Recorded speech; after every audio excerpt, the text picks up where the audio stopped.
Just waiting on some people to come in the room and setting up the chat filter and stuff.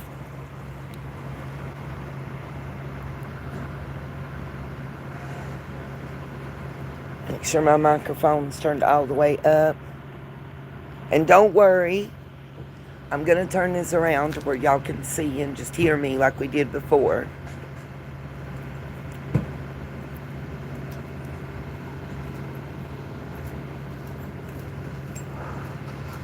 Gosh, I just got demonetized for smoking a cigarette. Help me, Lord.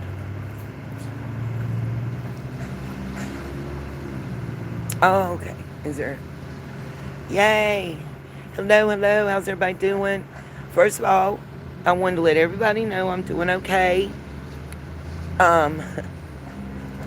So, it's been a wild one. I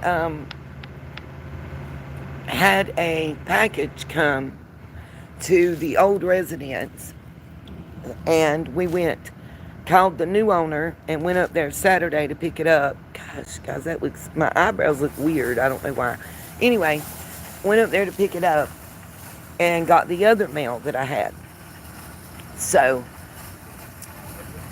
just FYI, because some people might be interested in this if they get in this situation. So, April the 2nd, I renewed my license and updated my mailing and physical address. April the 8th, a letter and summons was typed up asking me to do jury duty in my county in Superior Court. Now, I do know that I would not have been able to serve on the jury had I been picked or called up as one of the people to be questioned. The reason is I have direct knowledge of the case and of the family and people. Okay, so long story short, the guy got convicted. The sentencing hearing is all that's left. And I know his mother. We were friends in junior high and 9th and 10th and 11th grade in high school, and were roommates and friends thereafter. He is only a year older than my children. And it was a horrific case. It's a prime example of what rug use with a D can do to somebody. Even his own family is, agreements with that. Nobody really knows the motivation. All that is known, and it came out during the case, at least it's been released to the general public, and what I'm allowed to talk about that I know from the family, gotta respect that.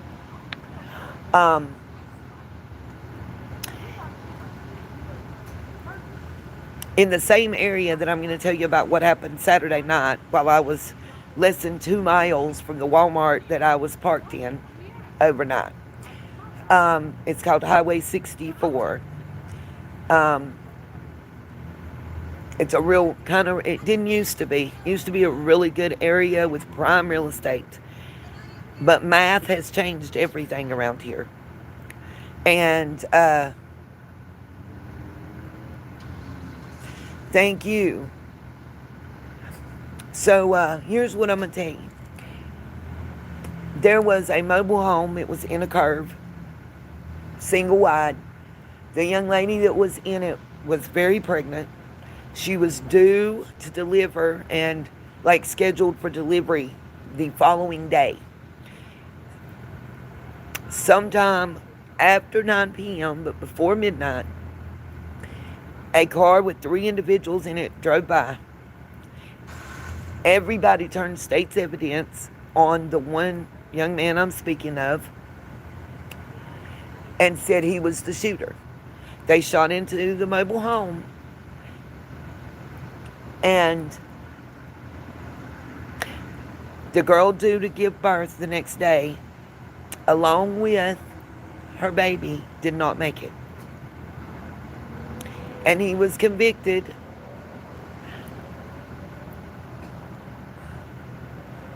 I'm trying to read this. Hold on.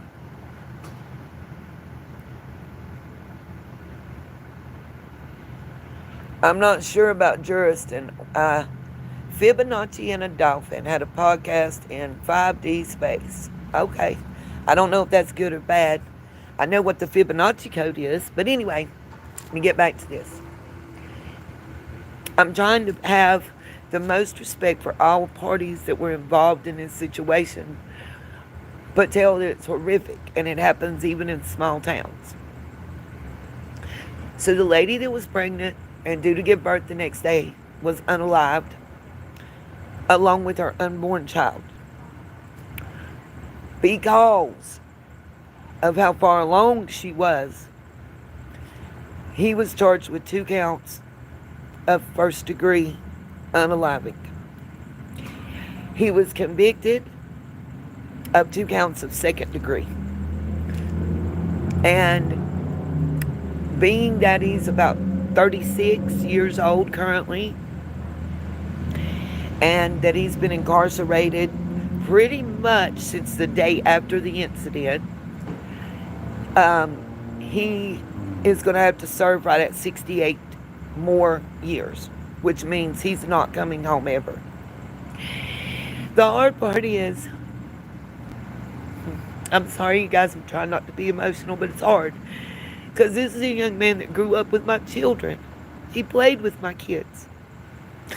I mean, from the time he was 2 and they were crawling, you know. I never, ever would have thought that it would happen, you know. But that's why I'm saying that I would not have been allowed to have been on that jury. I know the whole family, you know, the mom, the dad's parents, the mom's parents, grandparents, aunts and uncles. You know, I've been to their family reunions. And Saturday night, this is what really bothered me, and I read the Facebook comments and posts, and I want to say something about it. I mean, y'all might not know about Podunk, North Carolina, where I live, but up less than 3 miles from Walmart where I was sleeping, less than 2 city blocks from where I lived for 17 and a half years of my life, and what may end up actually being some of my cousins, there was an altercation between family members. So we're going to call this guy Ty. He's at his house, okay? And I don't know who else was present, and it's not really relevant. So Ty is at his house, and for whatever reason, his cousin, Sam, comes to visit. Sam and Ty get in an argument. Sam, who is the visitor, remember that. This is very important in how the charges are being laid out for this that I'm about to tell you about. Sam decides to fight with Ty. Sam smacks him. Ty don't do nothing. Sam punches him 3 times. Ty don't do nothing. He turns around and walks away and comes back with the shotgun.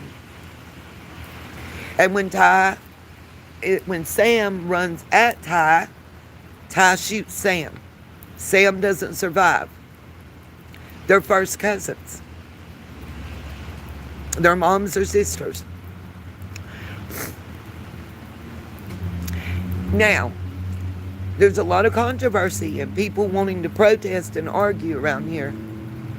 Hey, True Crime. Hey, Susan.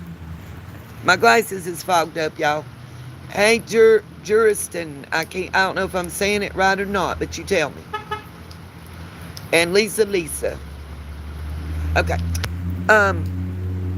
So anyway, North Carolina, like Florida and Texas, has what is called the Stand Your Ground law. We've only had it for a couple years.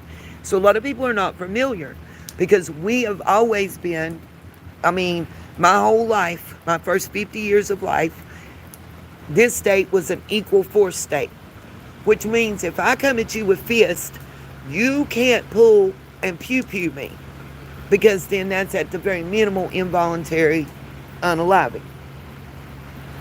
I'm trying not to get wet, you guys, where I'm sitting. Anyway, and I'm going to have to move my box. I'm going to prop y'all up, and y'all be able to see the parking lot and still hear me, hopefully.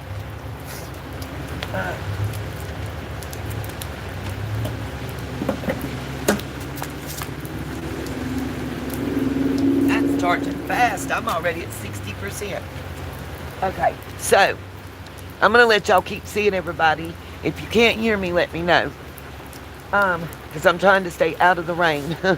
It's not working well for me, but anyway, I'm charging up my power box to get back in the vehicle and park for the night, because don't know if y'all can see, but we're on day 3.5 of steady rain all day, not letting up, lightening some up, sometimes heavier. Last night it held for about 4.5 hours and sounded like chickens dancing on a hot tin roof. It was a pretty cool sound to fall asleep to, though, I must say.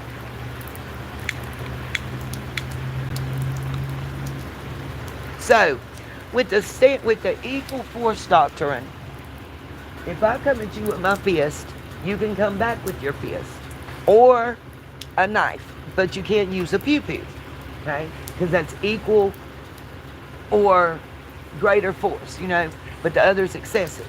You can't. You've always heard you can't bring a knife to a pew-pew fight. Well, you can't bring a pew-pew to a fist or knife fight. Why is that? Why am I talking about that? Because in the shooting I'm talking about between the two first cousins. Hey, listen, she gonna videotape me. Let's put her live on YouTube. Hey, how you doing? How you doing? You can be live too. Yeah, thank you. Okay, I don't care. I wasn't videoing her, but we will now. Anyway, so with the stand your ground doctrine, because they were at Ty's house and Sam was asked to leave, and apparently other people said so. Let's see who else we got here. Hello, Alexandria. You go home. I am home, Alexandria. Thank you. You go home. I don't know what that means, but okay. This is where I am home. But anyway, thank you for commenting anyway. Even though it kind of don't make sense, but whatever. But anyways, the stand your ground doctrine. There's a lot of people arguing. There was protests. There was people trying to fight, and some things going on because that the district attorney chose not to bring charges. And what they said was that in the stand your ground law, because the victim initiated the altercation, okay, and it was at the residence. Sam initiated the altercation, and he was at Ty's residence. Ty has the right to defend himself.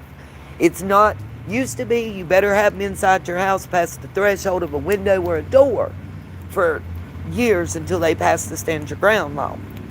Now, if you're on their property or a 2-foot perimeter of the outer property, which is the right of way of the state, you can defend yourself. If you feel you can use unaliving force, I can't say the word on YouTube. Hey, bucket list. You can use that force if you feel threatened or the possibility of bodily injury. And I saw a comment on Facebook, and even the brother to the victim replied to it. And I wanted to talk about it because it makes a lot of sense. The person said, where are the real men at nowadays? And the real people? Where is the time that when we had a disagreement and an argument, we balled our fist up and fought, but we came back and lived to fight another day? Where is that time? Personally, I think a lot of it has to do with the math and her on use. I think that it's messing with people's minds and their brains. I mean, we had a case recently here where I say recently, it was about 18 months ago, where someone broke into an older gentleman's house. He was 81 or 82 with a ski mask and robbed him. And the older man shot the robber inside his home in the bedroom. That robber turned out to be his grandson, who was on that stuff.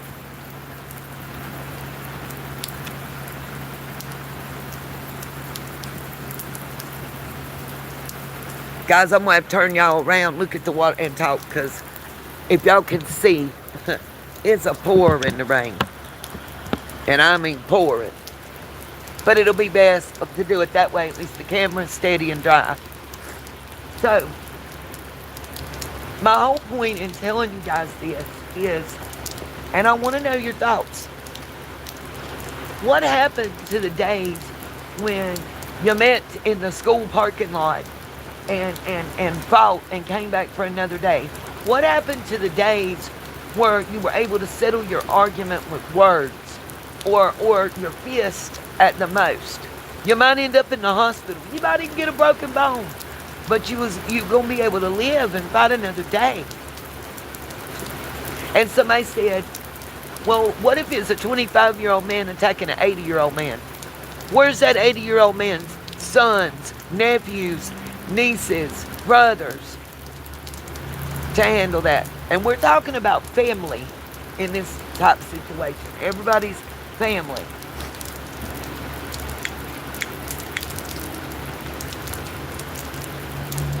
Then the other part of what I was talking about was my jury duty notice. So on April 2nd, I updated my address and renewed my NC driver's license and my voter registration. I may have to move and stand beside of this phone. I don't know if y'all can tell, but it's coming down pretty rough right now and getting harder. Lord have mercy. Anyway, I might have to move my big butt. But anyways, on the jury thing, they sent it to the old address, okay? The one I sold, which as of April 2nd, is no longer my address. The letter was dated April the 8th. There was no postmark because it came from the clerk of Superior Court. So I look it up online, and it says, there's a car pulling right up at me. It says online that I can be fined $50 a day or get 30 days contempt for not responding to the summons that I didn't even know I had. If it hadn't been for the Amazon package coming and the new owner contacting me to tell me, hey, you've got a package, I'm okay with you coming to get it out of the mailbox. Nobody's living there yet. You're fine. I wouldn't have known. So first thing this morning, I did call the clerk of Superior Court. And she told me I was lucky, but I was good. One, I have the title to my camper that was delivered to my new address and the driver's license and photo registration. And she said I can prove that everything just crossed in the mail. And that the judge did not issue any warrants or contempt charges for anyone that didn't show up. Oh my Lord, I gotta move this. See what I'm talking about? This is day 3.5 of this kind of torrential rain. I had to move because I'm getting wet where the phone is. Sorry. Let me see. Can you guys hear me well?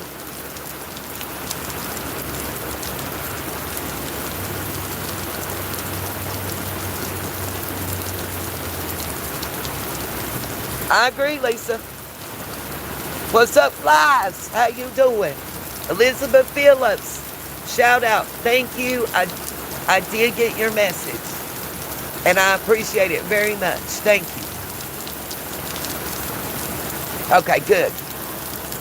I'm going to let y'all keep seeing the torrential rains that we in. Uh, Another reason I'm going to park here tonight, I can get under the trees and limit. The rain is so hard that where the vents are on top for the AC unit, when the rain's coming down continuously like this, it's actually coming through those vents at times into the camper. So I've been having a great time. I got soaked towels at work. Anyway, y'all go see people.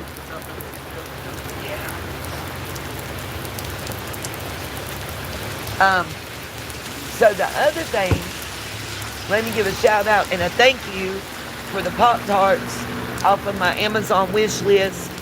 Jeremiah and I camped this weekend. I was able to get those and have them Saturday night.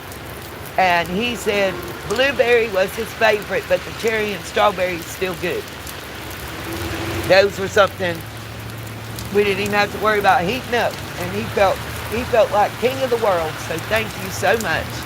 You know who you are. I was asked not to say names by two people, so I want to make sure and say thank you. Thank you for the person today that reached out. I appreciate it very much. So the other thing that was in my mailbox, let me see, I'm seeing comments. I know, right? Bucket list. I am going to need a boat, y'all.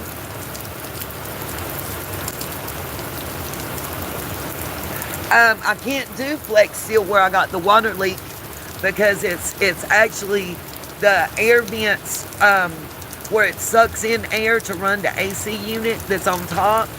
And it didn't leak until it started raining really, really hard like it is right now or harder, and the hail was going on. Oh, I love y'all too.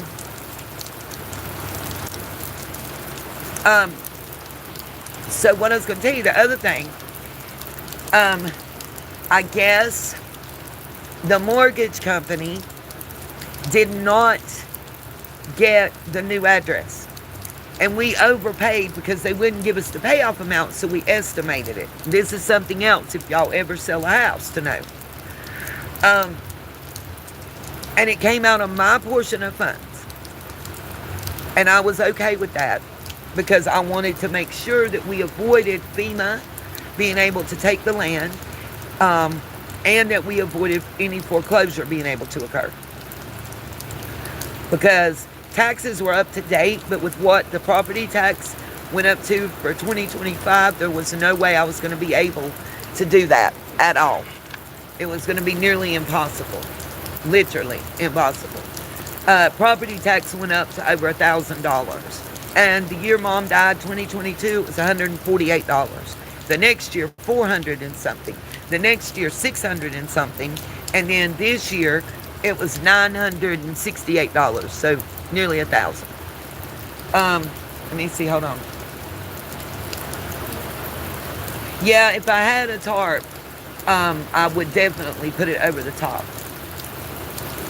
There's a strange, creepy dude heading my way, y'all, so bear with me. I'm waiting on the rain to let up. My box is almost charged, and when the rain lightens up enough, because I got my hoodie, my MMIW hoodie, and the matching t-shirt. And in Walmart today, I was told by somebody that they liked it, and they knew what MMIW was. Yay. But we did an overpayment on Mom's mortgage. And one check was $4.75, and the other check was quite substantial. Over $500, but under $1,000.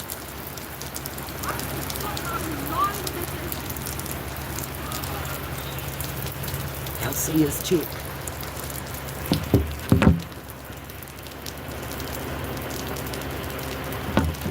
That's the girl that was videotaping me, y'all, and she's walking through the parking lot talking to herself in a long-legged onesie that's tube-topped and no jacket. Can you say cray-cray? Anyway, She probably mathing. She probably doing math. 2 plus 2 is 4.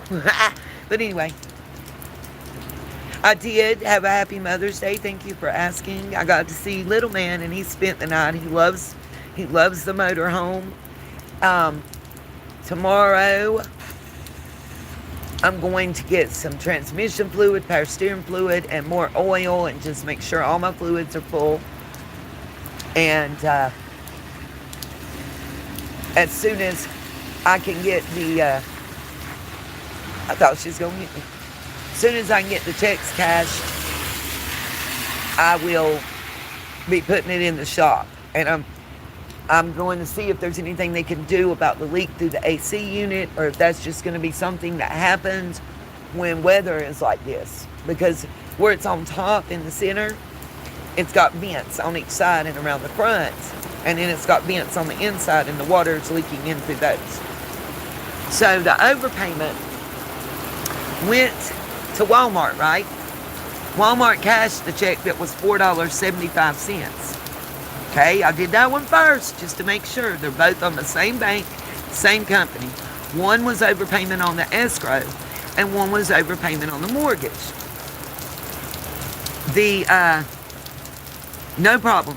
Cashed the $4.75 check, charged me $4 to cash it, so I got 75 cents, right? Go to give them the other check that's over $500, and they wouldn't cash it. Then I went to the bank, okay? The bank says, because of the way that it's addressed, which is the estate of and my mom's first and last name, and then care of and my first and last name, that I have to establish an estate account and then write myself a check. Mom's estate totally was under $20,000, okay? Because of that, in North Carolina, I established sole survivorship, and if it's that way, and because I lived with her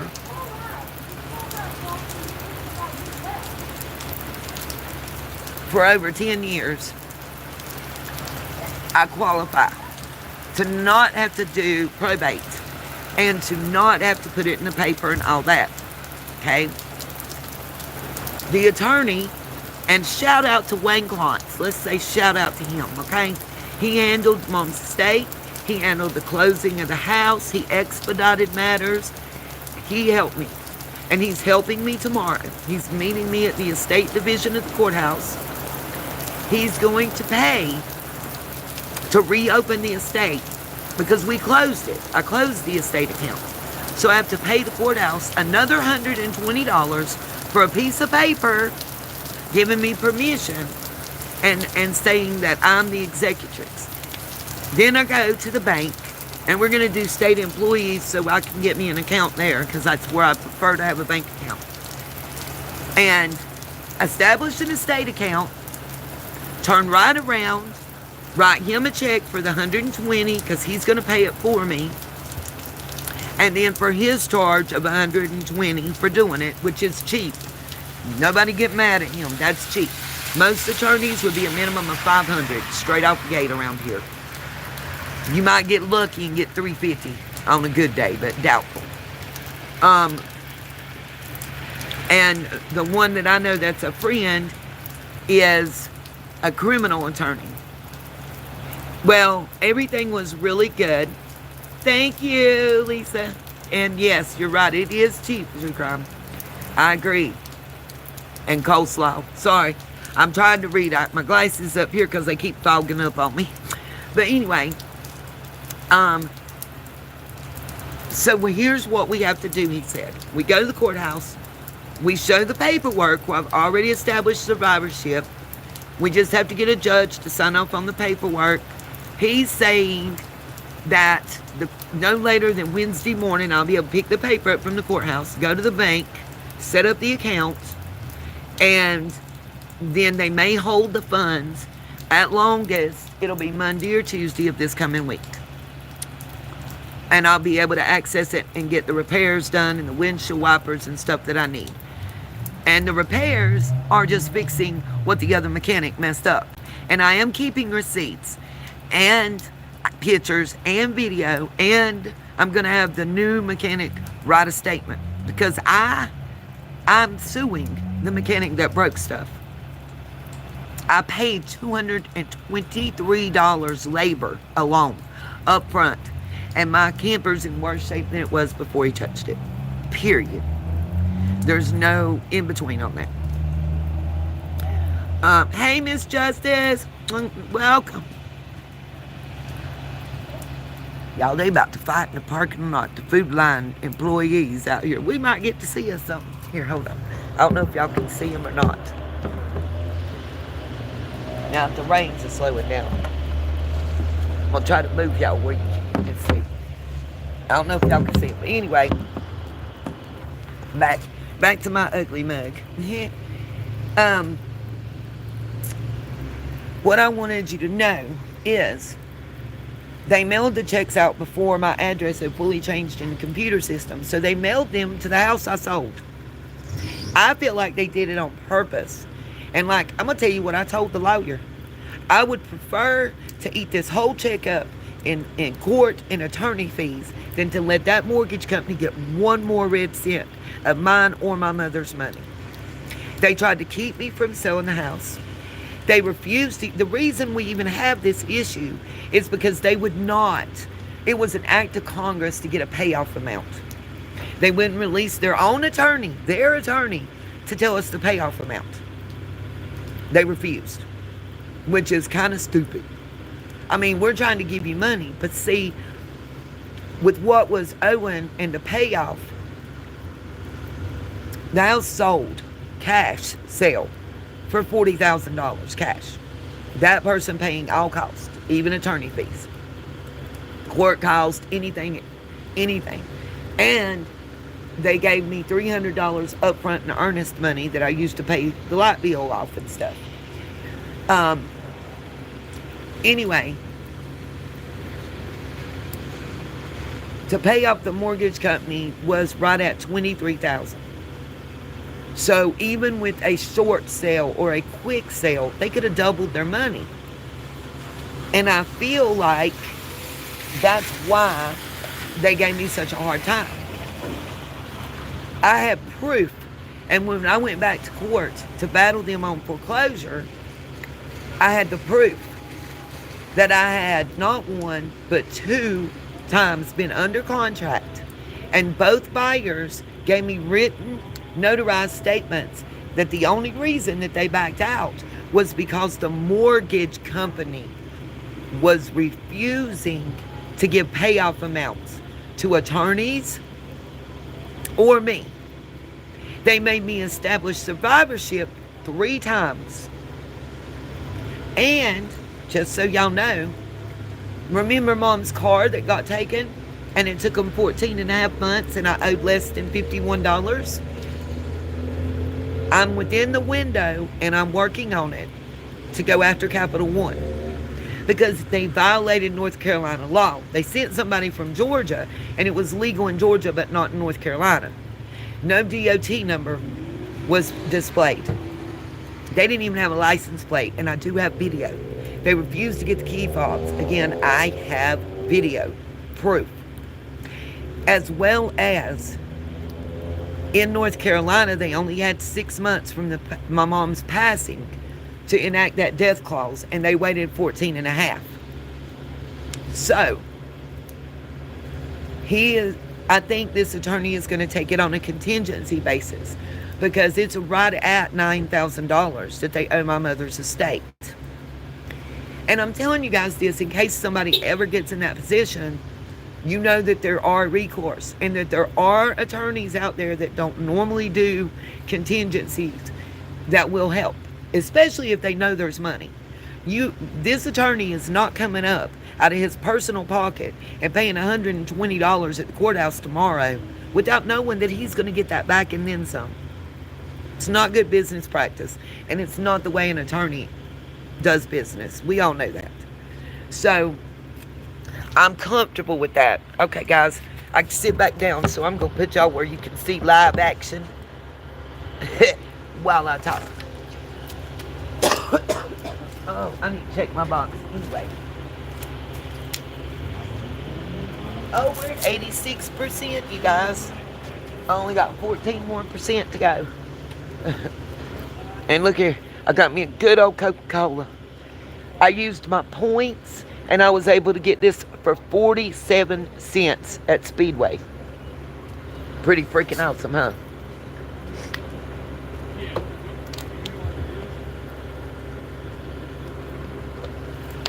Oh Lord, there went my bottle lid. Sorry. Y'all gonna see my ugly mug come by. Ha!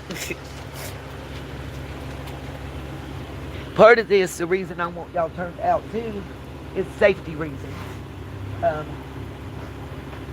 Somebody should come up on me in a disrespectful manner, dog.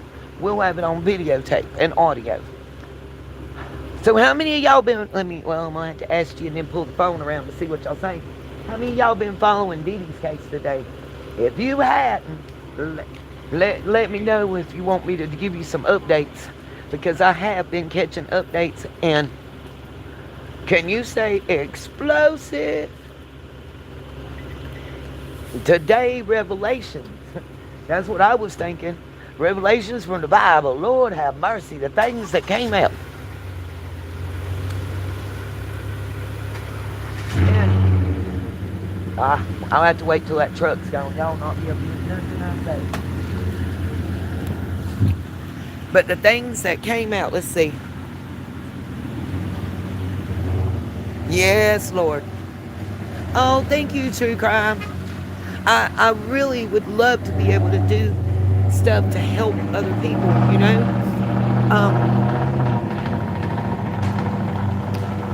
But like somebody told me today, I got to get myself together right before I can help others. And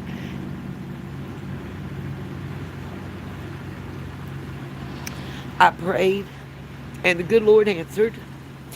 And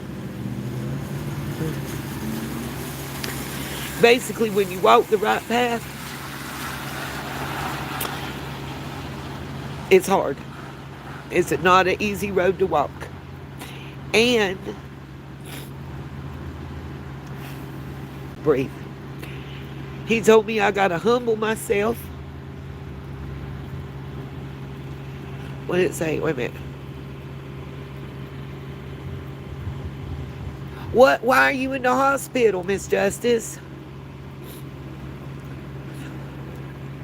And I hope everything's okay, and if there's anything we can do, let us know. We will be praying for you. But pride goeth before the fall. So I've humbled myself.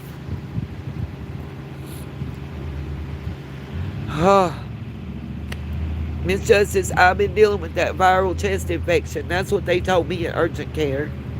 And antibiotics won't help. I have I have two inhalers. They're two different kinds that look like the space shuttle ones I've showed y'all before. And then I have my regular provincial inhaler. Antibiotics won't help if it's viral. Let's see. I will pray for you, honey. I do. I will. I will. I pray for everybody, every time. And listen, don't you ever let nobody tell you that you're not worth God's prayers. Or someone used to say to me all the time when I would call on the Lord and pray, that I needed to pray to somebody that would hear me. He hears everybody. You just got to be willing to listen back. That's what I found out. And just know that when you get on that right path, the devil's coming at you hard and trying to take you back. Prednisone, yep. That's what they gave me, was the steroid pills. And two space shuttle inhalers, I call them, that I take one in the morning and one of them at night. And then my, it's, no, I said Provincial, it's not, it's albuterol. Provincial is what I used to have to take, preventative. The albuterol is the rescue inhaler. And I can use it up to 4 times a day. And mine is 90 micrograms. They said 40, I believe 45 is the average. Mine's double the normal. He does. I always say, Flies, that he don't give you what you want when you want it. He gives you what you need when you need it. And I firmly believe that. He's made a way for me when there wasn't a way. I've been saving my coupons and my points and stuff. Speedway, from gas and stuff, I have enough points to get a couple drinks for free. And then Love's, I think 85 more points, and I'll be able to do a load of laundry, take a shower, and get pump and dumped for free there. But I'm not driving that far right now because I'm afraid that my fluids aren't up to par, and I don't want to do that. By the way, my thing has been charging for 41 minutes, and I'm almost at 90%. It's at 89, and I was down to 27. This Jackery inverter 1000, I'll show you guys where I plugged up, and let me show you the screen. I'm trying to get it on here. 93%. And it's got probably 10 minutes left or less, and it'll be fully charged. Has been a godsend. It's wonderful. If anybody is looking at it, amen to that, Miss Justice and True Crime and Flies. If anybody is looking at getting even a power backup, if you're somewhere that loses power frequently, I highly recommend it. What I will tell you is the old school hot plate I have is one of the old, with the stove burner thing that goes around. It pulls right at 1,000 watts to run, period. As long as it's on, whether it's low or high, doesn't matter. It was pulling like 963. It sucked my battery power down, worse than the coffee pot. And that's why I'm trying to get a better one. And please understand, I want people to understand something. Stuff on my wish list, nobody has to buy anything. Some of the stuff I put on there to make it easier when I have the funds when to go and find it. And I'm telling you this because I'm going to add solar panels on there, and they're quite expensive. I don't expect anyone to purchase them. I'm not asking anyone. I just need to save them so, that they're easy to find. I should have had it turned around for y'all to see that. Now back to the Diddy stuff. Oh my Lord. Oh my Lord. And there's really, I could show y'all news articles about what I'm about to say, but there's no video or audio because they're not allowed.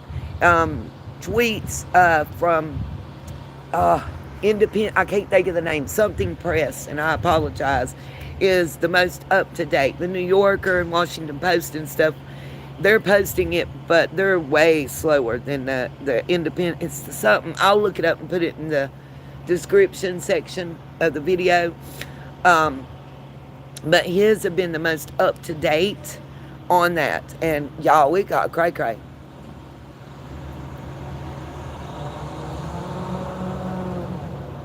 Yes, right now I am going live straight through YouTube. Here's what I found out. If you have the bell rung, you get notification of the live stream faster that way, True Crime. The problem is, though, you need, like right now, I can't have my laptop out here because it would get soaking wet. If I have my laptop, I can show you that screen and show you stuff. That's what I don't like about it. Is there's like StreamYard, Restream, and all those. Um, you have a way to show other screens, to show articles and videos, and you can't do that straight through YouTube when you go live. And running off a hotspot, it'll let me, and I don't understand it. I can run my Roku TV, go live on my cell phone, and use my laptop, but I can't use the laptop only on the hotspot and use any of the streaming apps. It tells me it's buffering too much. So I don't know why. Oh, I'm just talking about the free versions, honey. I'm not paying for that. Not when YouTube allows me to do it for free and I'm not making any money off of it. And when I say any money, I got a check September 23rd of 2024, and I'm slated to get one between May 21st and the 26th. And the check I got in September was $112 and some change. The check I'm slated to get in May is $103 and some change. And because they changed, they're taking 45% now. You get 5 hours free. What I was doing true crime when I was able, is I would do StreamYard and get my 4 hours, or 5 hours of live time, and then I would use Restream and get that 5 hours, then use Melon and get their hours, and if I needed more, you can go to your Play Store and you can Google and it'll come up with a list. Those are just the top 3. There's a lot of them out there, and they all offer free. Even if it's just 2 hours here and there, use it all every month. Because, yeah, YouTube has upped it. They now take 45 cents out of every dollar. So, like my 99-cent membership, they get 45 cents. And I get 54 for each member. And I have like 14 members. The same, and then they also take out taxes, right? Because I registered it properly. But at the end of the year, I got to pay taxes on it again with the 1099. So, just be prepared for that. A lot of people, it reminds me of waiting tables. Oh, and another good thing. Everybody, please say a prayer for me. Keep me in your prayers. This is the last thing, and then we're going to talk about Diddy. Keep me in your prayers.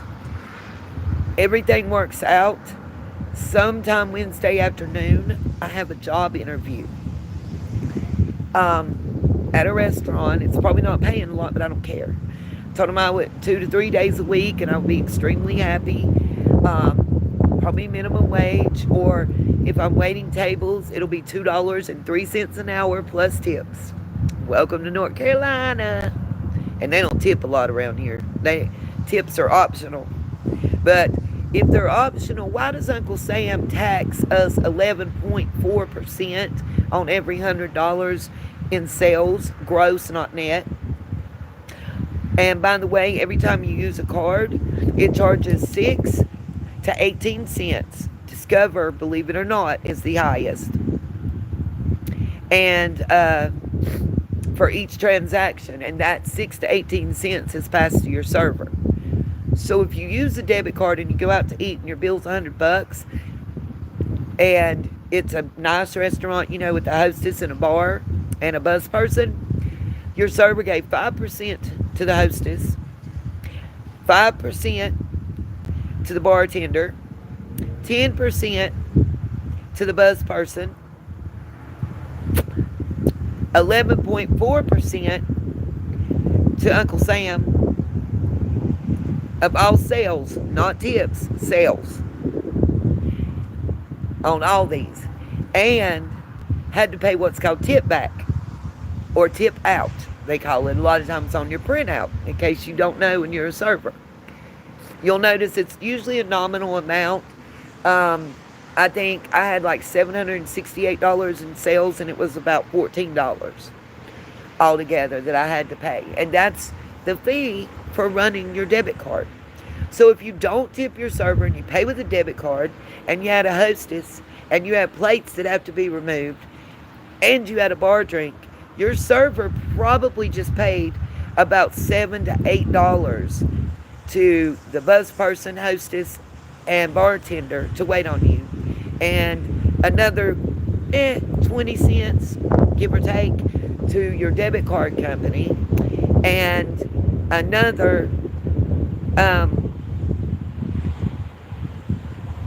$11.40 to Uncle Sam for the privilege of waiting on you. Just saying, if you don't tip. Thank you so much, True Crime. I refuse to give up. That's one thing for certain. I don't know what that means. So now that it's not raining, I'm gonna turn y'all around so you can see the empty parking lot. You might be able to see the camper if I get it right. Oh, shoot. Oh, God. How'd y'all like that? Thank God I got a phone case. Okay, let's see. I don't know if y'all can see it or not, but anyway. So the whole Diddy spectacle, Lord, is all I know to say, y'all. Lord have mercy. Let me say it again loudly. Lord have mercy. So everybody was saying Cassie was going to be the first person to testify, and that's not what happened for those of you that haven't seen it. The first person to testify was the head of security on the night that the video that was released by CNN of him dragging and kicking Cassie was made, and the actual person that made contact with both and got Cassie out of there and testified. He said he saw him drag her down the hallway, break the vase, and that Diddy tried to bribe him to make everything disappear, that he used his cell phone and made 2 recordings of the video. The first one was he showed his wife, and the other one was the flash drive that he turned over to prosecutors, period. Okay? Then he said he heard Diddy tell Cassie, B, you not going nowhere. Okay? That was 1. And then 2, he tried to bribe him to make it disappear. But what he stated is that he didn't have access to the videotape. That was basically above his pay grade. I am paraphrasing. That was above his pay grade. He was out for the weekend after that, and when he came back, the video had mysteriously been erased and disappeared, but he still had those copies. He apparently is the one that I would say, it was allegedly, in my personal opinion, he's the one that gave it to the prosecution and to CNN. That's my opinion, based on the testimony in court today. Then, sound like somebody's on the roof. Then, and by the way, you'll see that the paper and CNN and all reporting that this gentleman is an LAPD police officer. At the time of the occurrence, he was not a police officer. He became a police officer in 2018. And that is very important to the court case, because there are certain things you're required to do if you're an officer of the law that private security is not. He also stated that he saw another male individual in the room at that time, that Diddy was trying to drag Cassie back into the hotel room. He even heard him tell her she wasn't leaving. She told him, all I want is my purse and my overnight bag, and go. They put her in a car and sent her away. Then, trying to think of who else. There was other testimony. Oh, the Phillip guy. The guy's name was Daniel Phillip. Apparently, he ran a mail review. He was like the manager of a mail review. And the owner slash boss contacted him, and he thought he was going to what was a bachelorette party at the Essex Hotel. When he got there, it said Cassie was wearing a red wig. Now, there was a time that she had red hair. If you go back and look, I've even posted some of those pictures. And was dressed up, and there was red sofas and all this stuff in there when he described the area. I'm going to have to think of how to word some of this, so stay with me for YouTube guidelines. So first, he was given money by Cassie. I think the first time it was about $600 up front for schmecks with her. While the first time, allegedly, according to testimony today, a man who he identified as Sean Diddy Holmes was sitting in a corner with a hat and a bandana tied around his face from the nose down, but he said he immediately recognized the voice. That man was taking care of himself while watching them. What I think was the most telling testimony was when this escort, who I think he said there was 10 or 12. We'll wait on that. No muffler having thing to go on. There was 10 or 12 different occasions. Some were in New York at Diddy's residence, some were at Cassie's residence, some were at hotels, and know that they did cross state lines. That goes to the trafficking, okay? That was admitted. He did say that it was consensual, but what wasn't consensual was rugs. He admitted, said that he was given, that he came and Cassie was passed out, flopped out was the way it was said, flopped over, I believe, half on the couch and half off. And then Diddy said he didn't think it was going to happen this time, and gave him something called Molly, and that he felt nauseous and euphoric and ended up passing out $100 bills to strangers after taking it. And that he's not sure what it was because he don't normally do those things. This was the escort. Then, other occasions, there was videotaping by Diddy and instruction on what to do and how to do it. What was instrumental and very interesting was the fact of the baby oil. There was even one occasion where he said they didn't have enough baby oil. He was directing them to put it all over each other repeatedly, to slow down and separate. Even wanted them to act out a scene as if they had just met at an airport, almost like making a film, and it was being videotaped. He later found out through his cell phone and a camcorder that was placed not visible.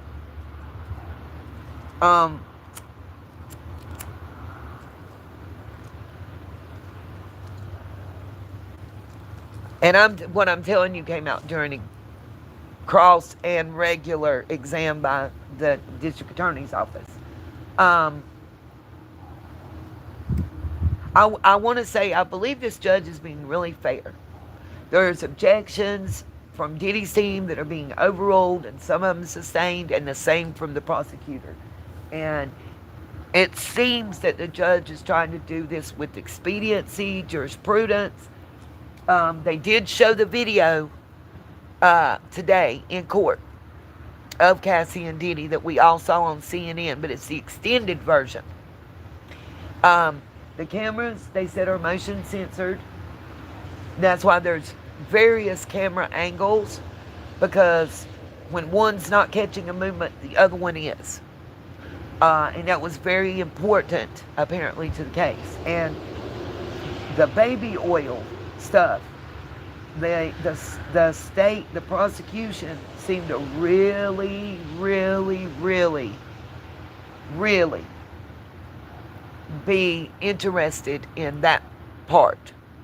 Um, Everything finished and wrapped up today with that escort. What I will say too, there were several times that the escort said that, and that Cassandra Ventura, is who paid him. The first time, Diddy was hiding who he was. Subsequent times, he did not hide who he was. Cassie gave him money, Diddy gave him money on those subsequent times, as well as either the second or third occasion, he couldn't remember. Diddy asked for his driver's license, took a picture, and told him it was for insurance. They asked him something about what he took that to mean or whatever, and of course the defense objected, the judge overruled, and the escort stated that he took it as a threat. If you talk, harm will come. And again, I am paraphrasing on that part, but he did state that he took it as a threat. Tomorrow, with the exception of delay, Cassie is expected to be the first witness to take the stand. My understanding is she's due to deliver on the 15th of this month. So she's going to be testifying to all this stuff. Oh, and there's something I forgot too. I got to figure out how to say it. So allegedly also with Diddy directing the baby oil situation, he was also directing where to spill seed when finished deed. And trying to think how. And to do number one on Cassie during the act. Not by her directed, by Diddy. Which is real gross in my opinion. Ugh. But anyway, she is expected to be the first person to take the stand, according to all the news outlets. She is the next person on the witness list. I personally believe Gina Hahn is witness number 3. She did the interview with Tasha K.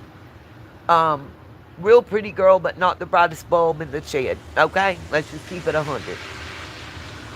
She is now saying, through other people, allegedly, in my opinion, that she never said she would testify and that she's not coming to court to testify.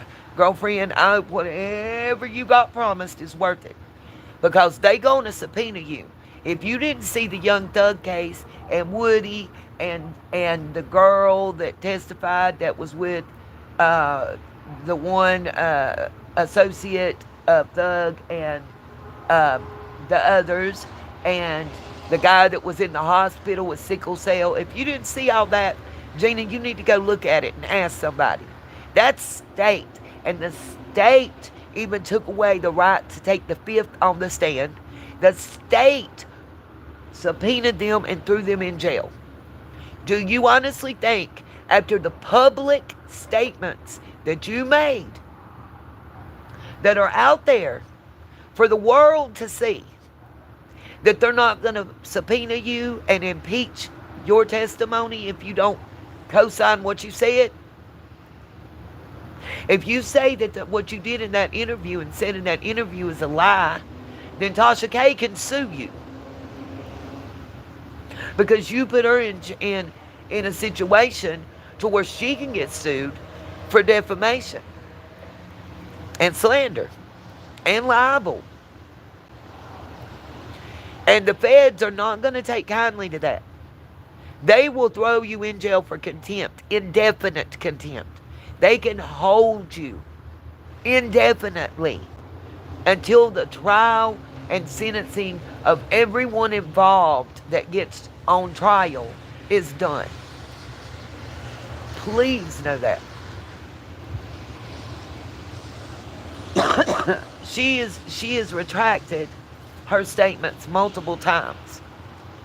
But in the Tasha K interview, she talked about forced unaliving of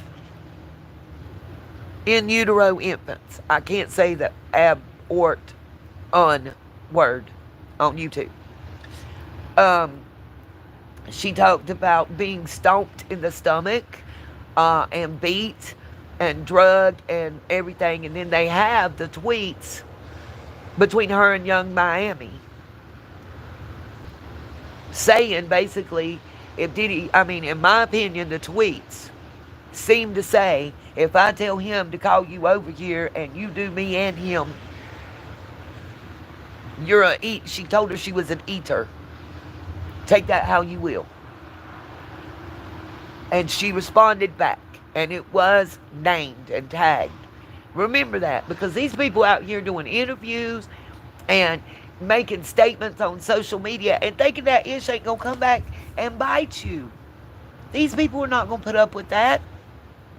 The feds are not gonna let that slide.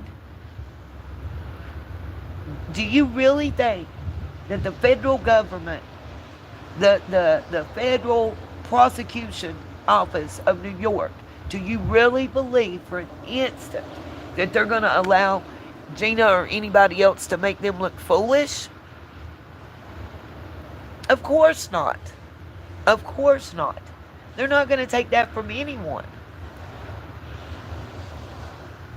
If you can be put in contempt and have to do 30 days in jail or fine $50 a day for not showing up for a jury summons that they can't even prove you received, do you really think they can't put you in jail for giving statements and telling them you're going to testify? Do you think they didn't record you when they talked to you, honey? You better hope and pray that nowhere that do they have a recording of you saying anything to any prosecution team, detective, or prosecutor, or anybody on that team. You better hope and pray, or nobody in law enforcement. You better pray they don't. And that all they have is that interview you gave on Tasha K. And that's still enough. Don't believe me? There's a whole RICO in California for the blue Crippins people. The head, allegedly, and 34 others. 35 or 36 people were picked up in a sweeping RICO indictment, and 90% of the case is based on podcast and YouTube broadcasted interviews where they told on each other and themselves. Now let that marinate for a minute. And that's federal prosecutors. That's not out of New York. That's in California. But if they can use that, do you not think they can use her interview where she is live on video speaking? And then I saw Jaguar right outside. And did y'all see Al B. Shore's interview on Good Morning America? He stated, they asked him directly, the coma that he was put into, that they still have not released what caused. And a lot of people are saying he had a liver transplant, which yes, he did. But he had multi-organ system failure. They had to give him a liver transplant so he didn't die. Not just his liver. All his kidneys, his liver, his pancreas, a lot of stuff shut down. That man looked like he weighed about 70 pounds if he weighed an ounce before he recovered. And he was in the hospital. He had a setback again when he spoke out. And he said every time that he tried to speak out, he was contacted and told to take it down. And he emphatically was asked, did they believe that multi-system organ failure and that coma that almost cost him his life had anything to do with Sean Combs. And he said yes. They asked him, did he believe that Kim Porter passed away from pneumonia? And he said no. There was no mincing of words. Unequivocally, no. Period.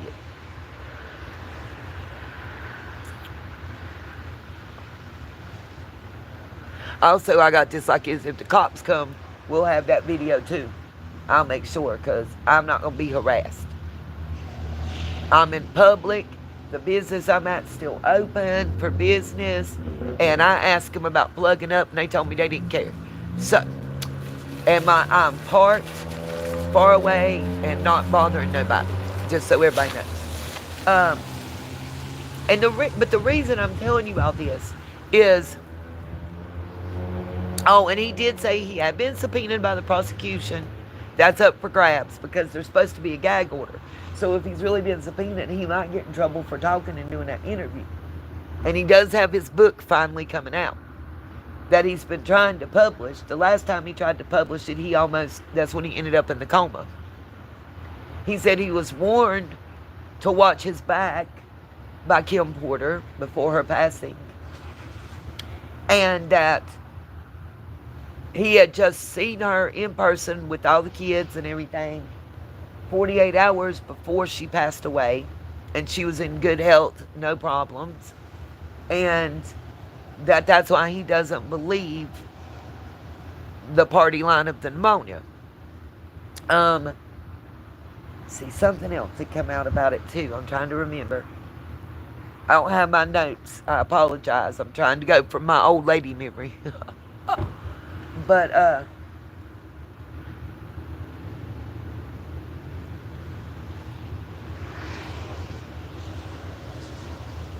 I think a lot of people are scared. I think a lot of people, in my opinion, are worried about their reputation and being able to continue to work and not be ostracized. It's also come out, these were not called white parties, they were called king something parties. And a lot of people, allegedly in my opinion, are saying that just like what happened with the escort slash dancer, male review dancer, testified to, that they had to imbibe in certain things and perform certain acts, weren't allowed their cell phones or any kind of recording equipment, and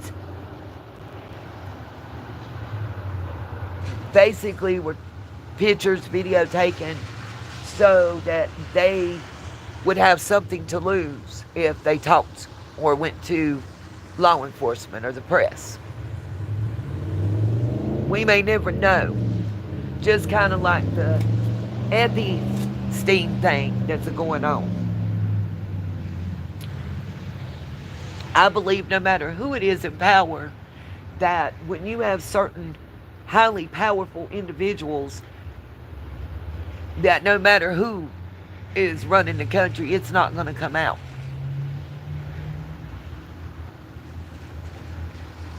You know, certain people actually probably have the ability to make it be your last supper. It's weird when I feel like cars is coming straight at me. But anyway, let me check my box, because I think I'm probably about charged. And I need to get in the camper. And I think I'm going to go back to Walmart. I don't like how dark this parking lot is. And though it looks like a really good area, it's not the best area. Walmart's not that much better, honestly. But until I can get this money and get the camper fixed and my wiper blades and see what I got left. I'm still waiting, by the way, on a refund from it's called Freedom Park. I paid my $300 deposit, my $75 a month for 6 months up front. They were supposed to open no later than May the 5th. They're still not open. And now I'm being told when I call, there's a message on the machine nobody's picking up, that they might not reopen at all. Nobody's returning my calls. There's nobody at their office. And they got quite a large amount of my funds. And I'm trying to get it back. So, it is what it is. It got flooded out during the lean. And you can still see some campers and motorhomes that were fully destroyed sitting there. And I don't know what's going on. I don't know if they're waiting on permits. I don't know if they're waiting on the city to do something. I don't know. But the only other campground in the area is it's a $500 deposit and $150 a month for a spot. And that doesn't include nothing but the spot and the ability to hook up. You have to pay for your own water and power and everything. But it's double. Yes, it is newer than that one was, of course. But that one was closer to where I wanted to be. The other one is, it'd be hard for me to get in and out of there in my motorhome, to be real. And that's what I want to be able to do. So, but,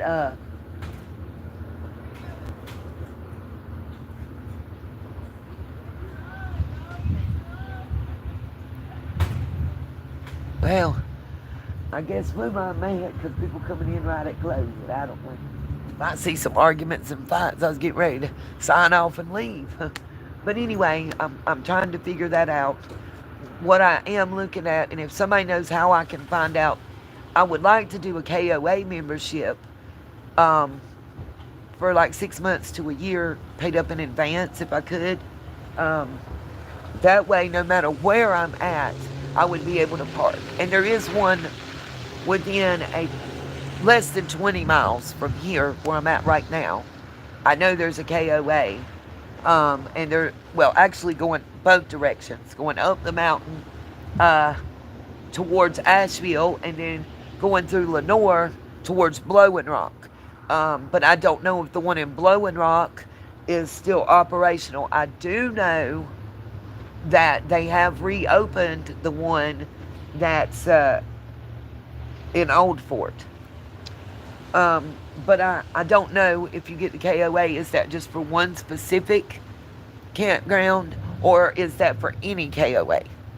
Because, see, the membership there would also allow me to go to what they call a pump and dump station. That would all be paid for, no matter where I was at, if it's for any of them.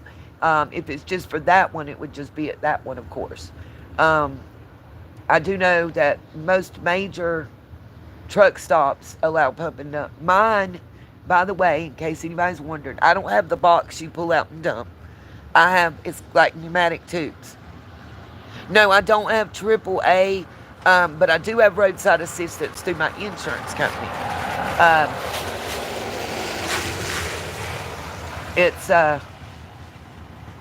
I think, I don't want to quote I don't want to be wrong. I think my copay on like an accident repair is $150. That was the least I could do.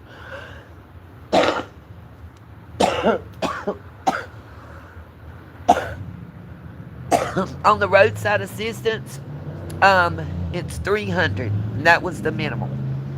Now that is for towing and to a repair shop, providing me an Uber and 3 nights at a hotel, and they will put me in a hotel that gives continental breakfast and then give me vouchers for either a restaurant in the hotel or nearby for 2 meals a day for those 3 days.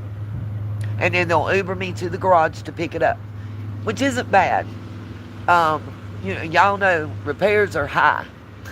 So That's the good thing. I did all that and I paid it up for a year. I have comprehensive and collision and of course liability.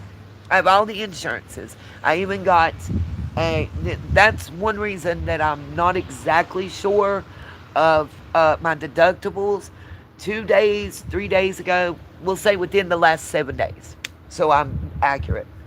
I received an email from my insurance company, Progressive, telling me that because I was a good customer and I paid everything a year in advance and I got all the stuff, that they've lowered my deductibles on everything across the board. And I believe they've added some stuff to my roadside assistance. Like if I need a jump or I'm out of gas, they'll come and do that. And I don't have a copay for that. That's free. Um, One locksmith, if I'm locked out or something's broke or whatever that I need a locksmith, I can do that once every 6 months for no charge. There's things like that that's in the policy. I just hate that everything's online and I'm old and I know this technology stuff, but damn it, I want some paper. Y'all, I'm in Podunk, so everybody keep looking at me like I'm cray-cray. Let me check my box real quick and see where we're at. With the charge, and it should be charged because we've been on here an hour and 20 minutes and it don't take that long. I'm wondering why they stopped. If they put on backup lights, I'm going to have to show y'all the people because they just stopped after staring at me like somebody crazy. Oh.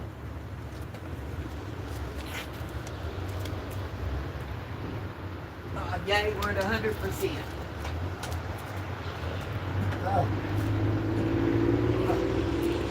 So, I am rolling everything up and get ready to go back to the camper so they don't look at me crazy. Let me see if I can read any comments. Canada roadside assistance packages will give you a discount on campground. Okay, well, I will check that. Thank you for the heads up on that. Walmart, as long as I leave, I went in and talked to them today. As long as I park where they allow tractor trailer parking and I leave for at least an hour out of every 24, I can park pretty much indefinitely at night. The problem is, until I get that leak fixed, I'm taking a chance every time I drive somewhere of breaking down. Girl, true crime, I just, honestly, right now, would love to be able to, honestly, just get the leak fixed. Make sure I got plenty of fluids like they're supposed to be. How I pay somebody for an oil change. Now, I went and bought the bulbs. I bought the batteries.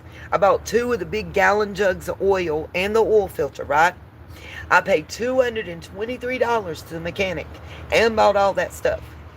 Okay?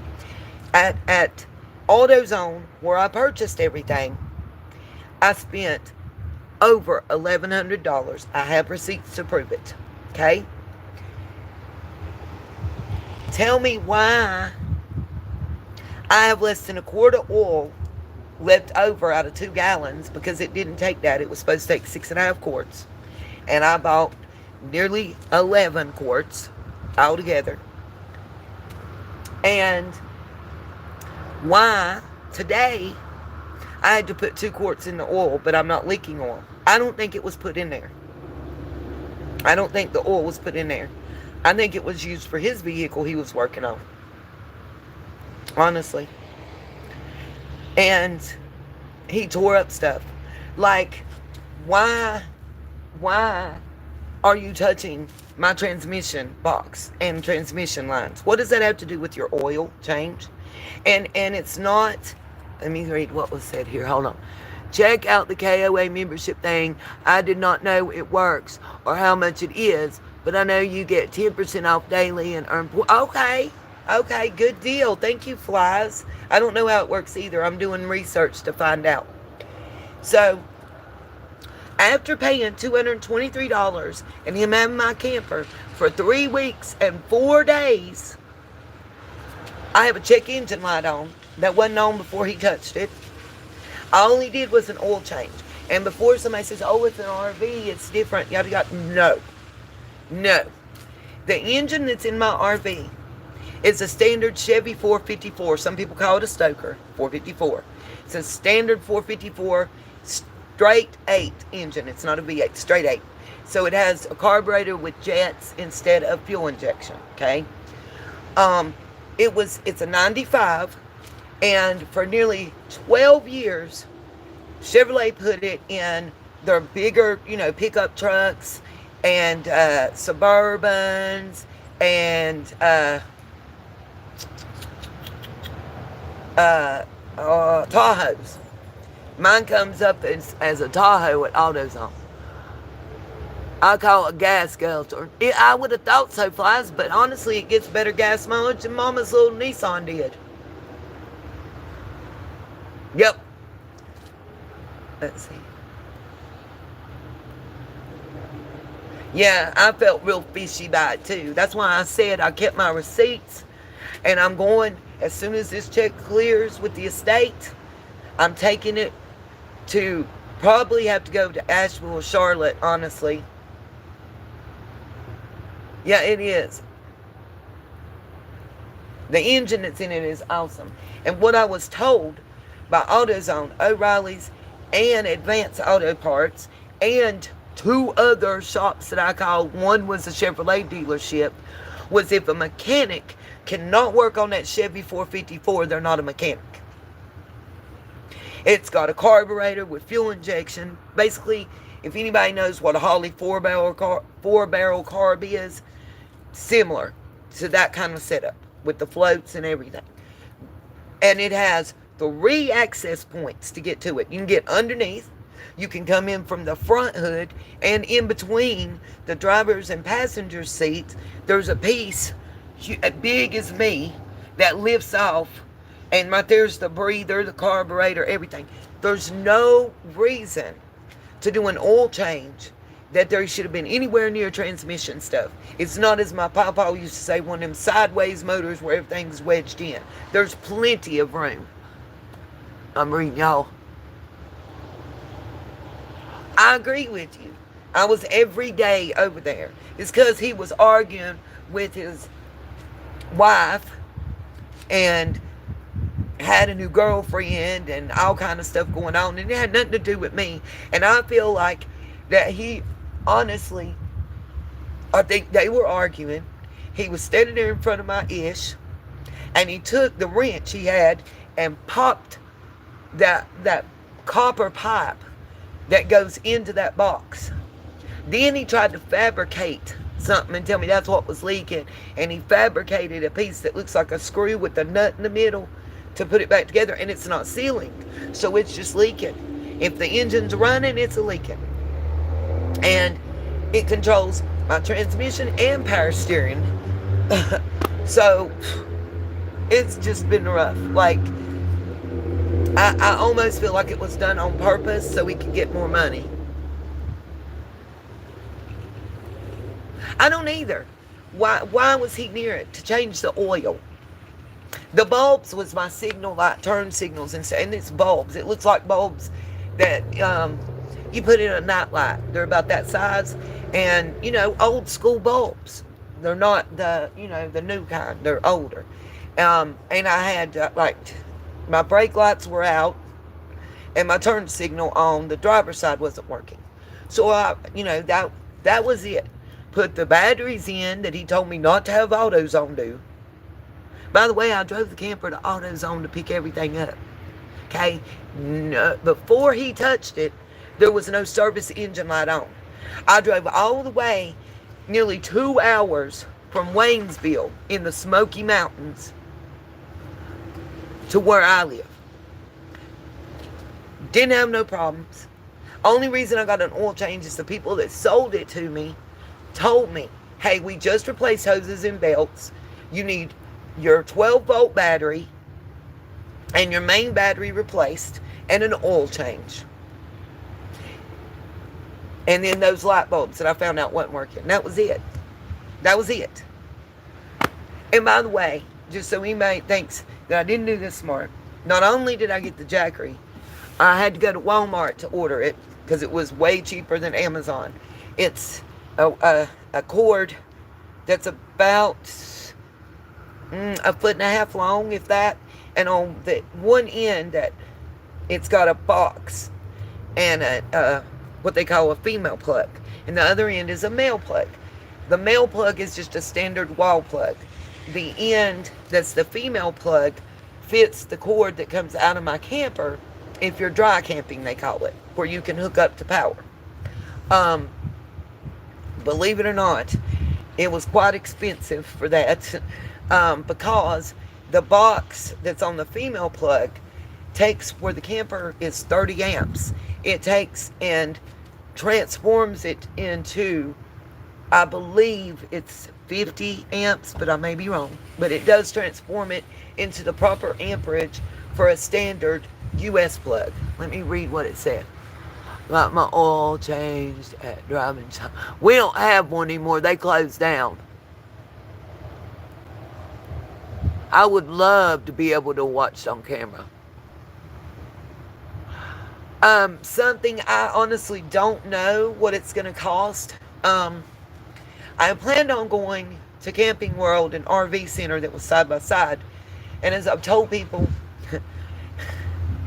3 days before I purchased the motorhome, and I had talked to them before I bought it, got their opinion about it, found out they could work on it, and it was in Eichard, some people say One Card, North Carolina, off of exit 116, not all the way even to the next county. It was in my county. It was Camping and RV World. I can't see what it says with that.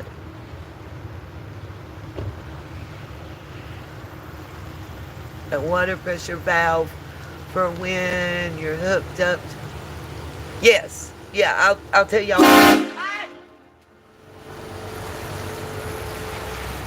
Well, you're on camera and live on YouTube. Y'all see that? Did y'all hear that? That was a car. Welcome to Burke County. Anyway. Sorry.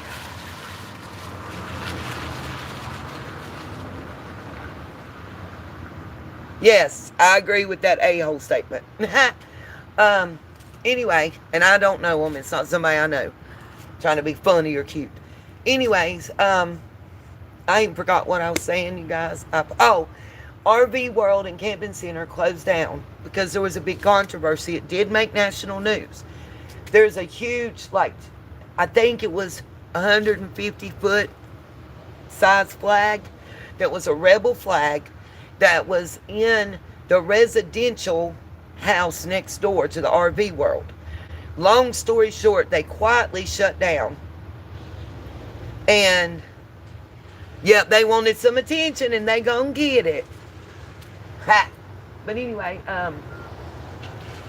the RV World put out a statement after they shut down because so many people were asking.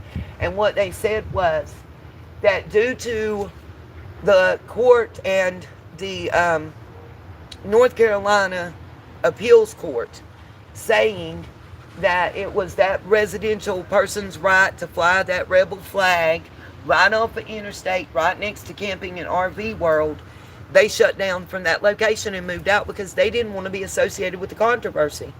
They didn't want their brand associated with that. They were the ones that brought the suit to try to make them take it down. And they lost. So, the next nearest one is in Asheville, and I'm not sure that it's repaired. And, I can even get there with the detours and stuff on the roads. Waynesville was difficult. I'm going to move so they're on camera, whoever's pulling. Oh, I'm good. I'm live streaming. You're on YouTube. Oh, hey! I'm getting ready to go to the camper over here. I'm just trying to stay dry for a minute. That's your camper? Yeah. Oh, well, Yeah. That's awesome. It is big. It's huge. Yeah. Everybody looks at me crazy when I'm driving it because they expect to see a man. But I'm going to tell you, I found out driving it around here, men don't know how to drive honey. They'll cut you off and pull out. I've got, air brakes like a tractor trailer. That's a 30-footer. Yeah. And they'll walk out in front of you, pull out in front of you, Yeah. cut you off. Are you good? Do you need any food or Oh snacks no, or I'm good. drink? Thank you. You good? Yes, ma'am. Thank you. Okay, you're welcome. That's awesome. You're wonderful. Can I pray with you? Absolutely. Yeah, let me pray with you. Yes, ma'am. My name's Christy. I'm in here. Nice to meet you. Nice to meet you. Are you from around here? Yep. Originally from Salem area. And you got that place to I have just some sold cheaper? my mom's house and that's right, settled in the state. Bought that. Got a mechanic. Got $200 and some dollars, $1,100 from that. I took work. I give up. I'm waiting on another state.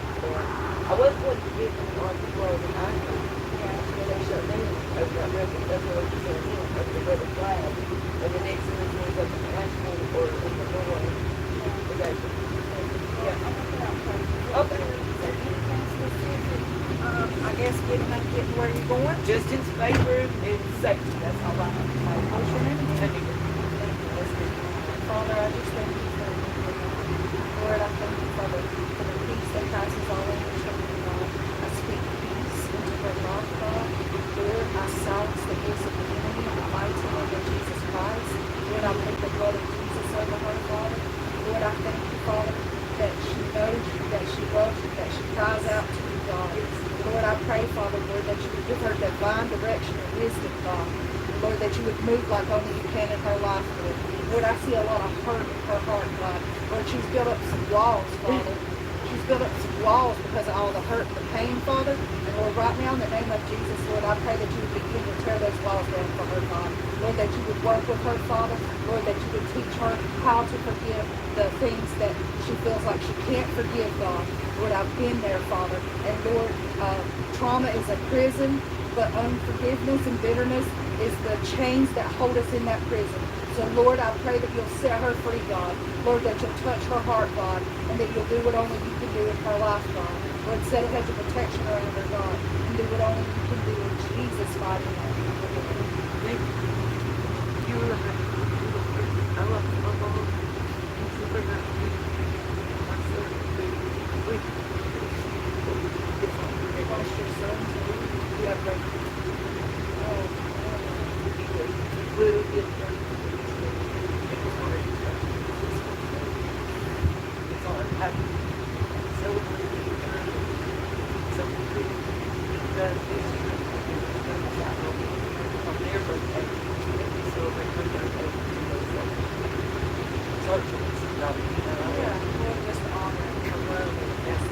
I wish closer out of my church really like it. I ministered to the homeless. I've been doing it for 5 years over in Okay.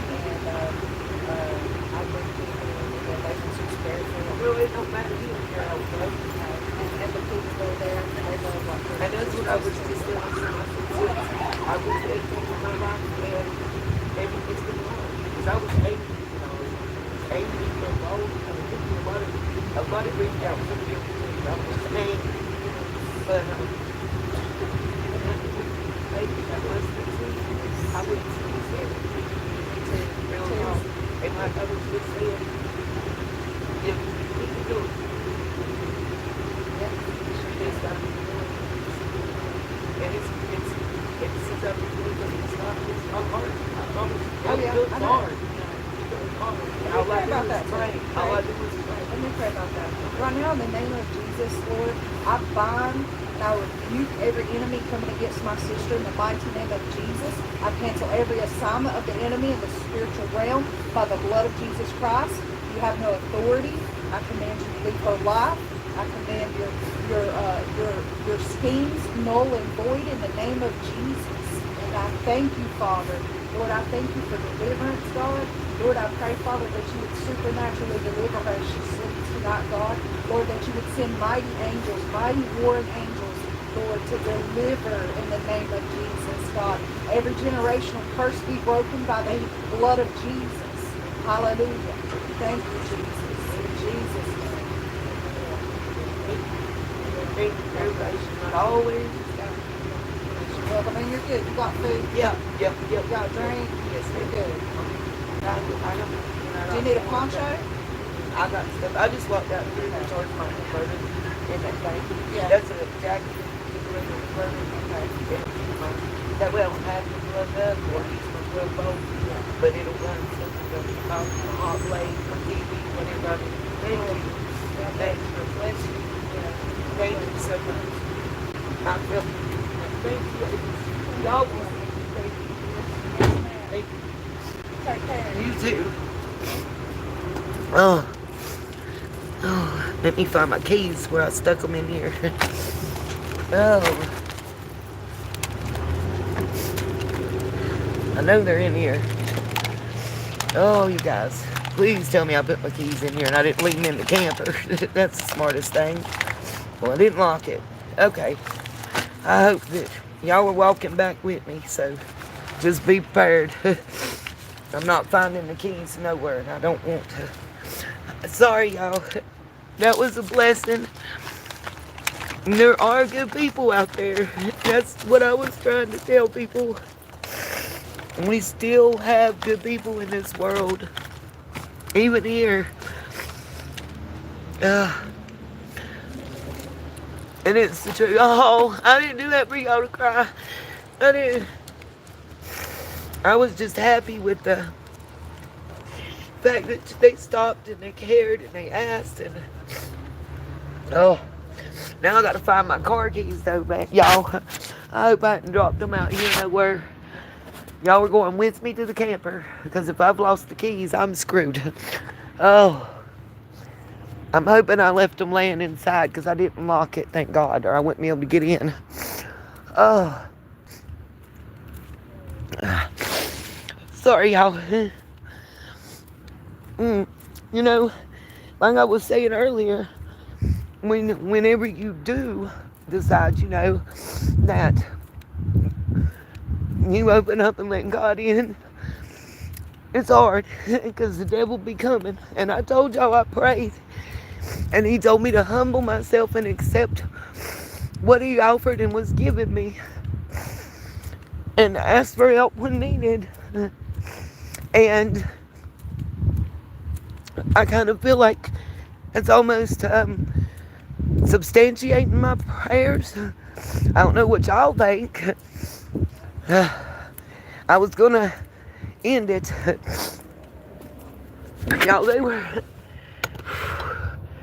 You can't get no more of a blessing than that from somebody offering to. I left the keys in the ignition. Offering to feed you, drink, whatever you need. Woo. Okay, I gotta lay this down to get up in here. Y'all bear with me. I can't see what y'all saying. I'm crying too hard to be honest. Woo. I tell you, one thing I do need, a decent mechanic. That part. Oh, y'all, it's dark in here right now, I know. Bear with me a moment. I'll have lights in a second. Get ready to crank up and drive and park for the night. Oh. But I gotta put my stuff up, make sure nothing don't swing around. Ooh. You know God's gonna bless her and her family just for that. Oh. Well, maybe it wasn't a message just for me, you guys. You know, he answers all prayers. I'm sorry. Don't mean to be making y'all cry, getting all emotional. Look, I've even been cleaning. Here's my mop. I did the Murphy's oil soap on the floors. Trying to change the subject so I can quit boo-hooing like a kid. Whew.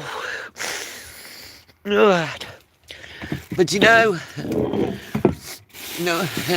the blessing of it all is that solidified to me and let me know that he is listening and watching, you guys, you know.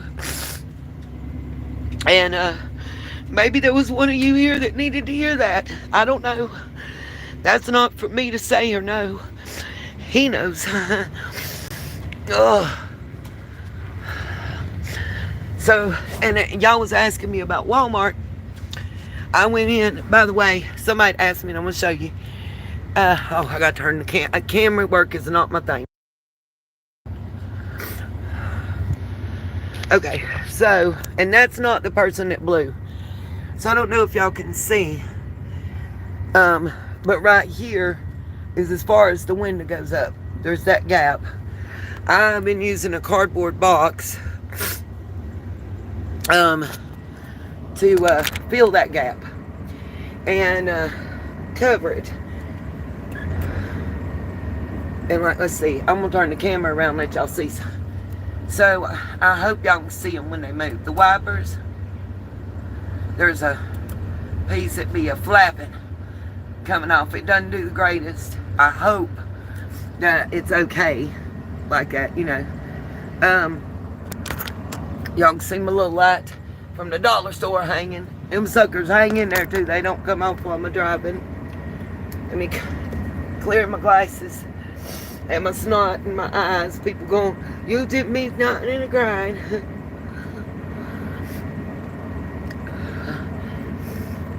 Oh, yes, they are. Blessings are coming daily. You're right, Miss Elizabeth. I firmly believe in that. And God don't like ugly.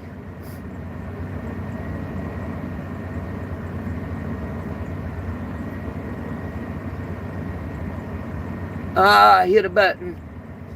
Freeze on. That was an ugly face to freeze on.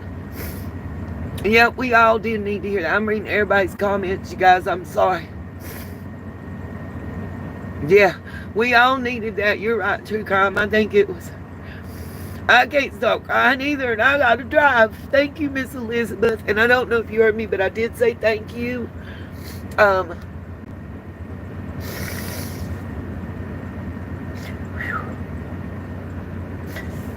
don't know what that car is sitting there looking at, but whatever. I feel like somebody's sitting there staring at me, waiting on me to leave. And I am. They'll just shut up and let me. I just need a minute to get my emotions together. Thank you guys. I love the RV too. And I'm trying to figure out how I'm going to get out if that person don't move. It looks like they're blocking the exit. Maybe I can go up here. I don't know.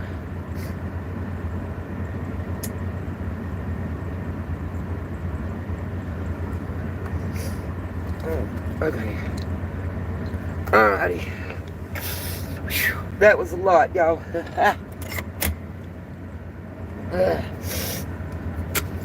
But it was blessing. I'm blessing. I'm blessing.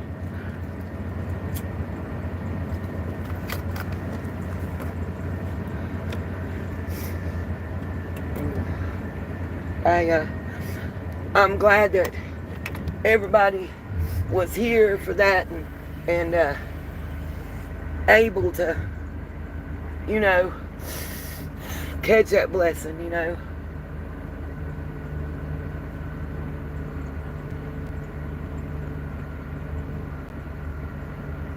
There's so many cars over here, it's hard to figure out how to get around.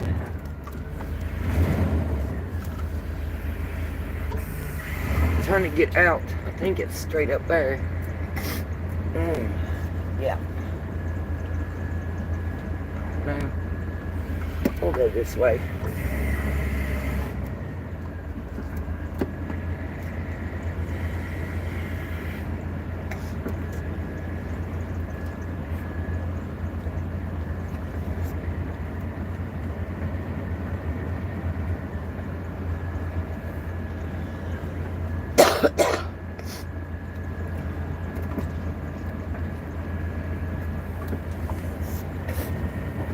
Oh. Whew, y'all.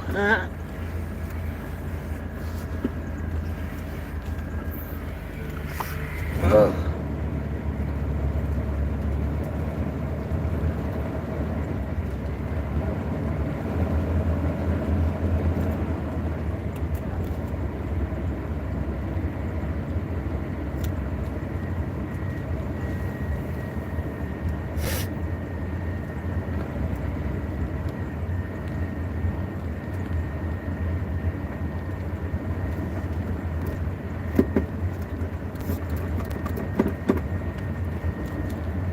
I'm hoping I stay with me, y'all, because I'm hoping I don't get pulled. I see these police sitting posted up everywhere like they waiting on me to pull out of here or something, or somebody.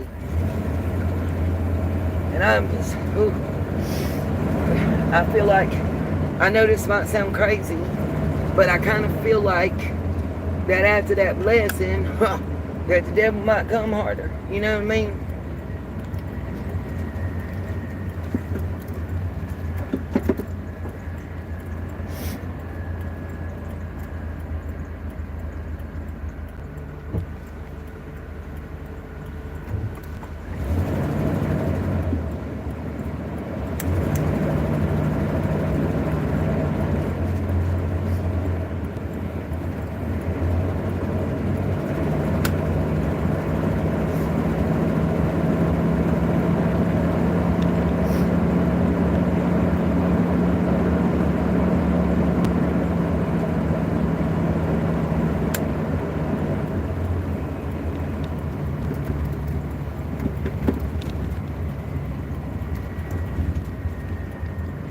We're driving. We'll see. I'll let y'all know.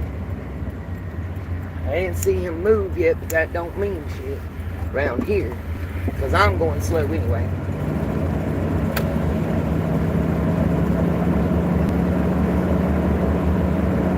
I mean, I'm legal.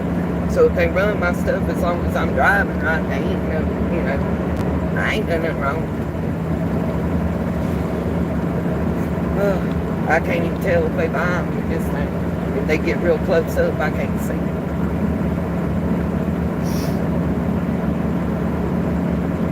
But whatever. Hey, they ain't taking that blessing that the Lord just dropped on all of us away. Not gonna happen.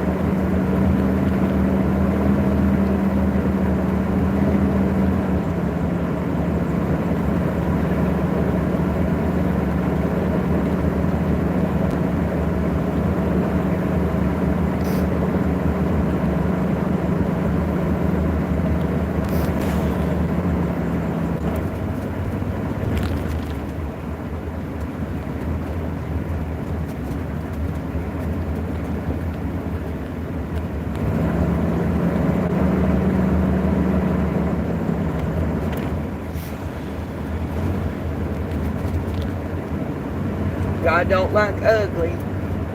And I'm sorry, I'm just emotional.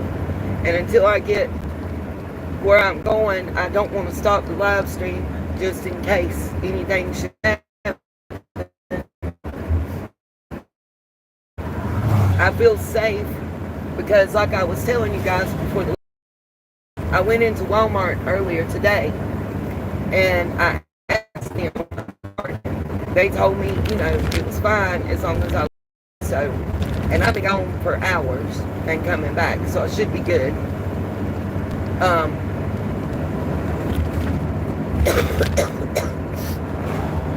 mean, and like I said, I'm 100% legal. I got insurance, I got the registration, I've got my license, and all they be doing is practicing if they pull me.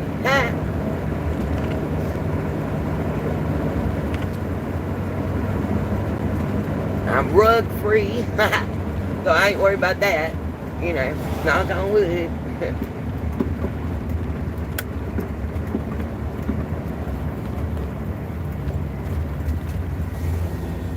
And I can see my lights working.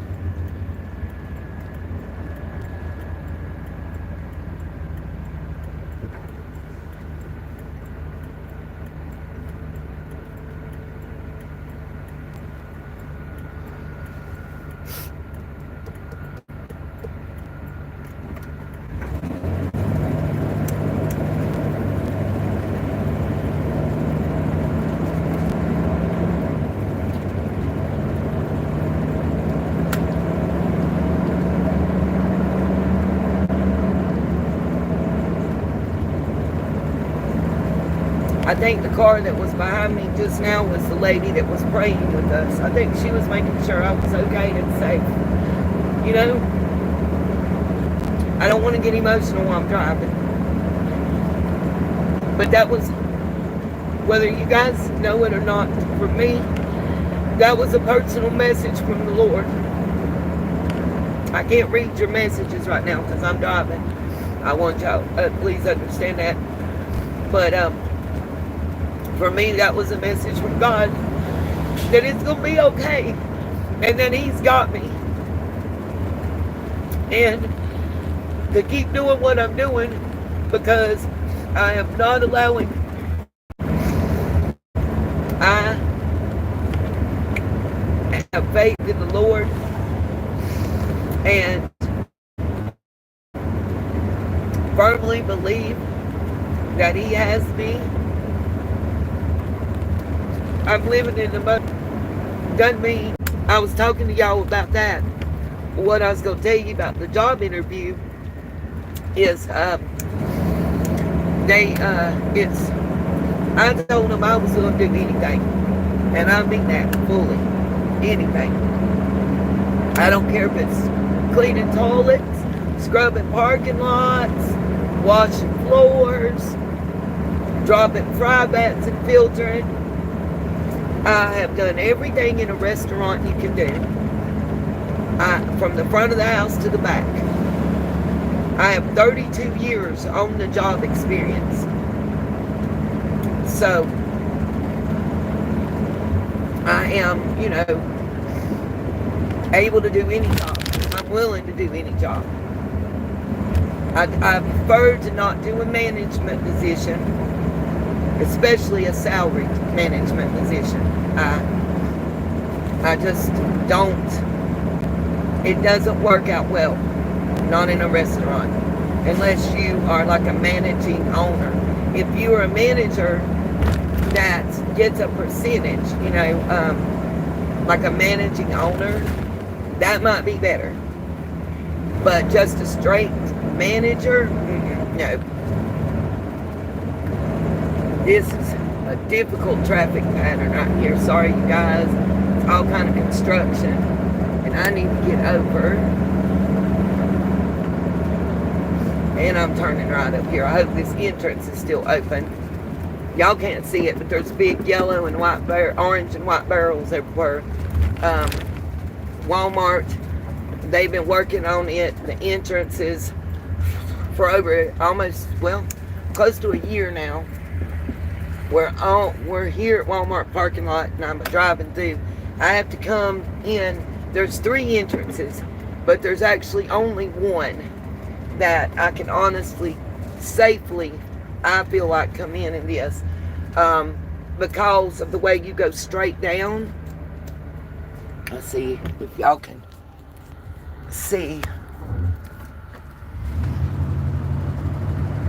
I know the camera work's going to be horrible right now, y'all, but I want y'all to see this. This is how I have to get into the Walmart. This is the better entrance. This is the way I watch the tractor trailers come in and come to the Walmart shopping center and park. I'm praying that nobody's got my parking spot that I like, because it's got some tree coverage and shade if and when the sun comes out. Hopefully we'll have a break in the rain during daylight hours tomorrow. Simply because I need to check my fluids and fill them up. And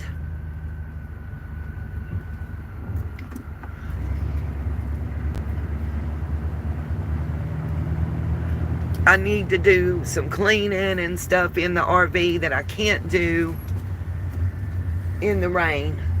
I'm going to cut through here and pray I don't get in trouble. I just need this angle to make this turn. And that's why I'm coming here when it's closed, so I can do this.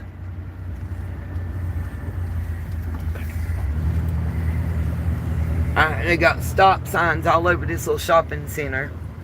You guys will kind of be able to see it, I hope.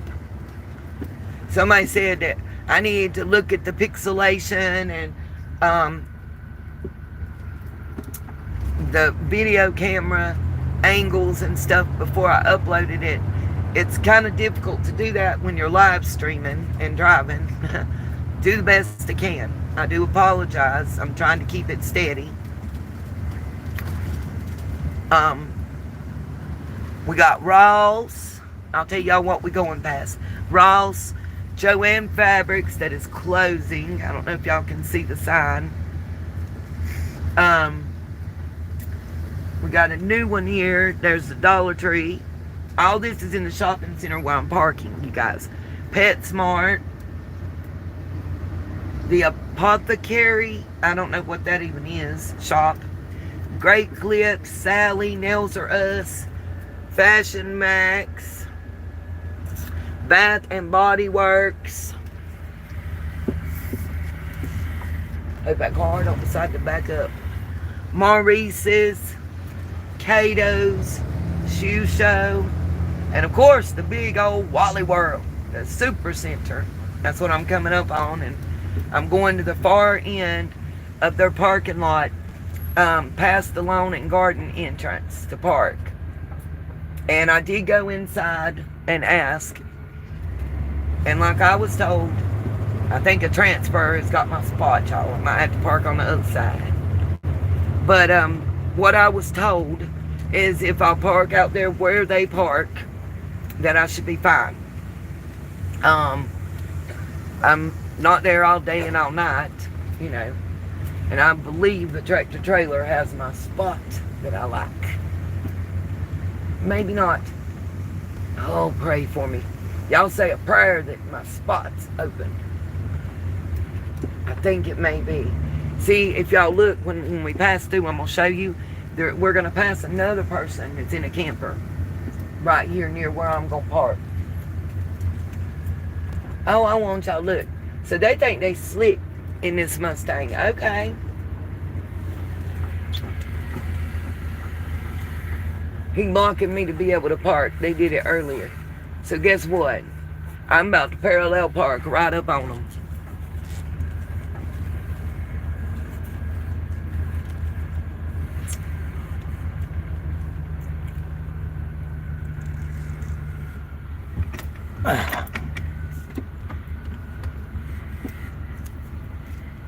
I got a van behind me, so I don't want to go back too far.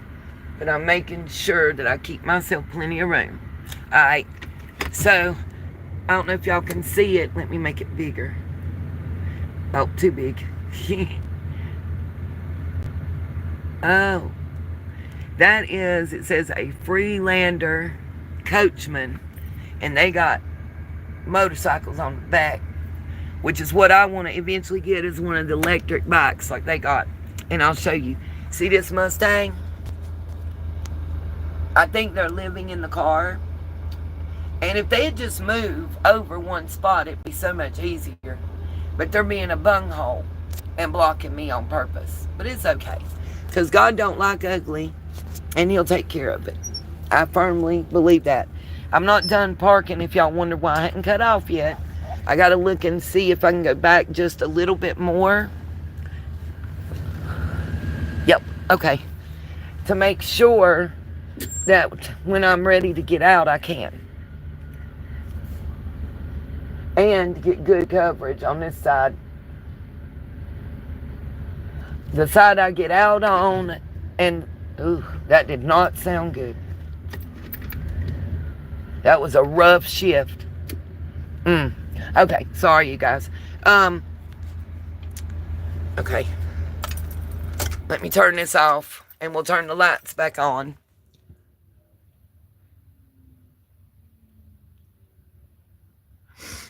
Okay, and see, we'll turn the camera around if y'all give me just a moment, and I'll get the lights and stuff on. Oh, I think I did it the wrong way. I'll get the lights and stuff back on while I'm setting everything up, and you guys will be here to see it. It's gonna beep for a minute. I'm used to that. I gotta put my park, make sure I'm in park. My steering wheel's not wanting to lock. Something ain't right. Hold on. Oh, it's because I got the, Lord have mercy. My nerves is shot. Okay, there we go. Put my park brake. It won't, my steering wheel won't lock until I take the ignition off, but I've got it fixed to where my 12 volt will work. Let's see. I'm glad that you guys felt that too. Um, that was a blessing from God. I have no doubts whatsoever.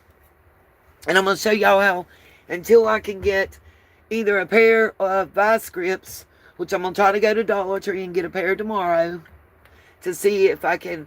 The window is not power. Okay, it's crank.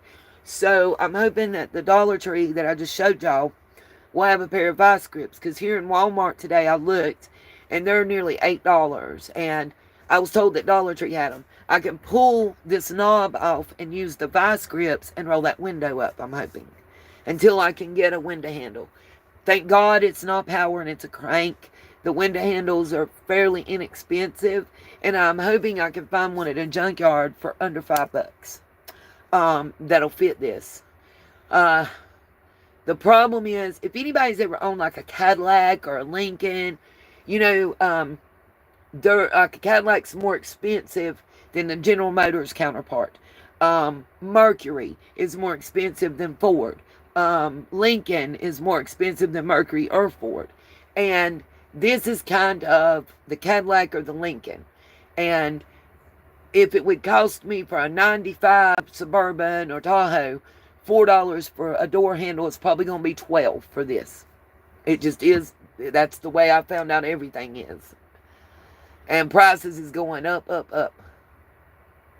Yes, I am sleeping with that window partway open. I'll show y'all as soon as I turn on the lights. I've been using this.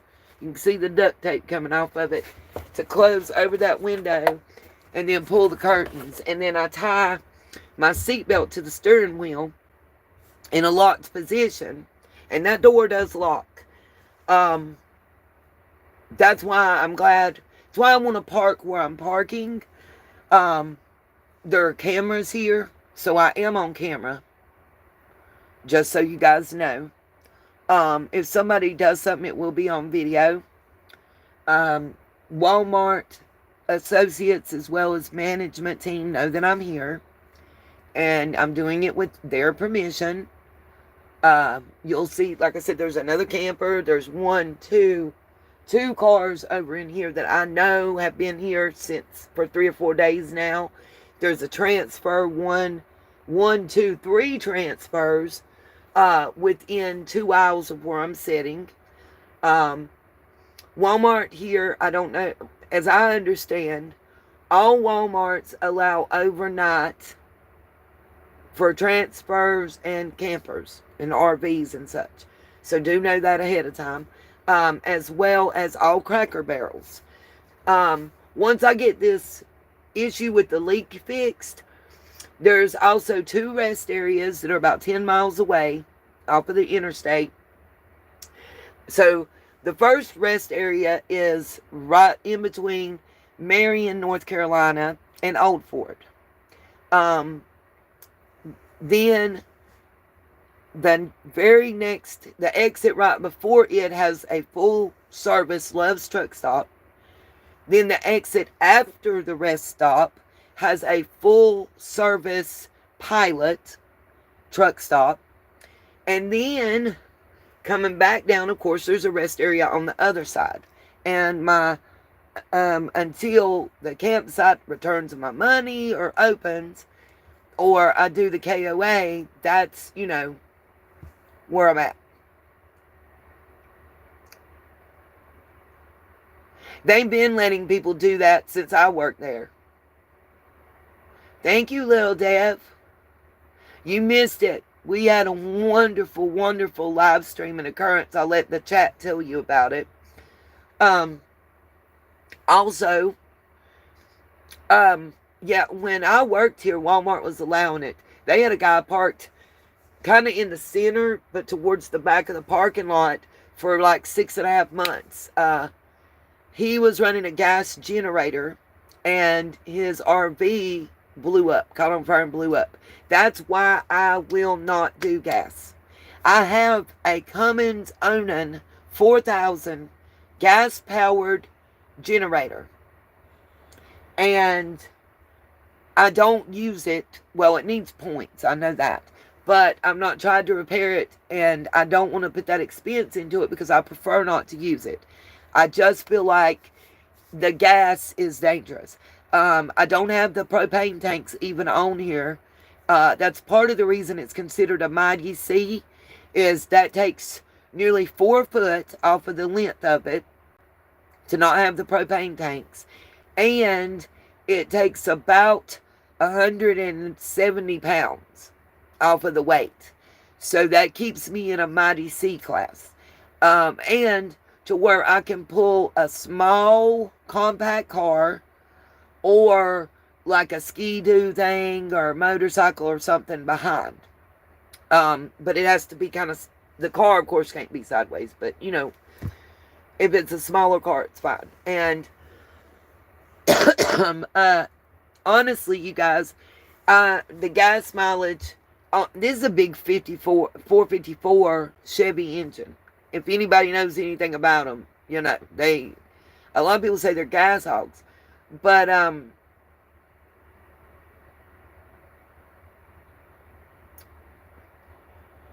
surprised at the gas mileage that I've been getting. What I have noticed is, boy, when I got below a half a tank, it was like, psh, bye. Bye. And even at gas under $3 a gallon, $20 is like spitting in the tank. Okay? Like $40 is like putting $10 in your car.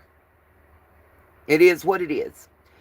But like my mom's, she had a 2017 Nissan Rogue, and in it, I was like local, it got around 17 miles to the gallon. Highway was around 21. This is doing almost 17 miles to the gallon local. But what I found is, you know, once I get started rolling, especially if I can go downhill before I have to go up, I don't have to even give it gas. It just rolls, so it saves gas. It's more or less idling. Now, interstate driving, you know, you would think the highway would be better gas mileage, but it's not, because I'm having to push the gas and go high speeds.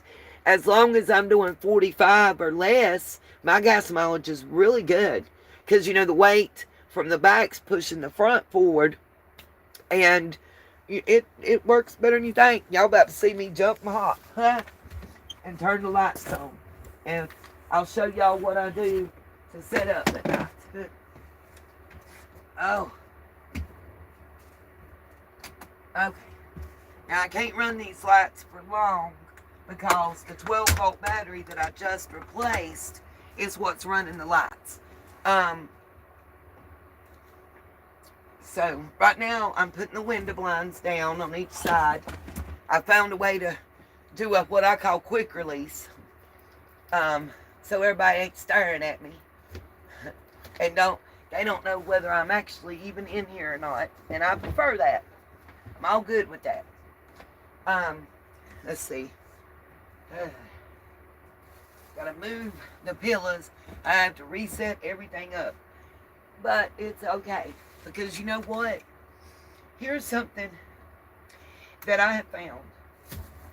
I'm blessed more than most. How about that? This is mine. I own it. It's paid for. It can't be taken away from me. It don't belong to nobody else, you know. And I have shelter. I have a bathroom. I have a shower. I have a bed. I have actually 3 beds, technically 4. And I have a box that usually takes less than an hour to charge and power stuff for, 24 or more hours. You can't beat that with a stick and somebody else. Let's see what it's saying here. Hold on. A Chevy C20 4x4. And I got 8 miles to the gallon. I know that's right.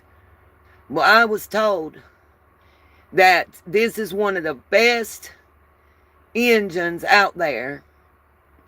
I've been, oh God, I hit something, sorry. Amen to that, flies. I've always wanted this too. And call me the gypsy lady. I don't care. It is what it is. But as soon as I can get it fixed, my goal is just like the Diddy case. If I had this fixed, I'd be at the courthouse reporting to you guys. Period. That's my ultimate goal, is to be able to go to the jewelry shows and do the sales and stuff for jewelry, and to be able to do the on the scene reporting on our cases. If I'd have had this during summer's case, y'all, I might still be in Tennessee. But, you know, with the hereditary blood disorder that I have 5 to 7 years left to enjoy before I'm going to be having to stay near a hospital, because once to twice a week having to get blood transfusions is a lot. And that's what I have to look forward to in my near future. So, for the next 5 to 7 years, I'm going to enjoy my life. That's why the place that I'm talking about, that I have the job interview and stuff, is not open on Mondays and Tuesdays. And if y'all think I'm being rude, I apologize. Right now, I am fixing my pizza box window cover.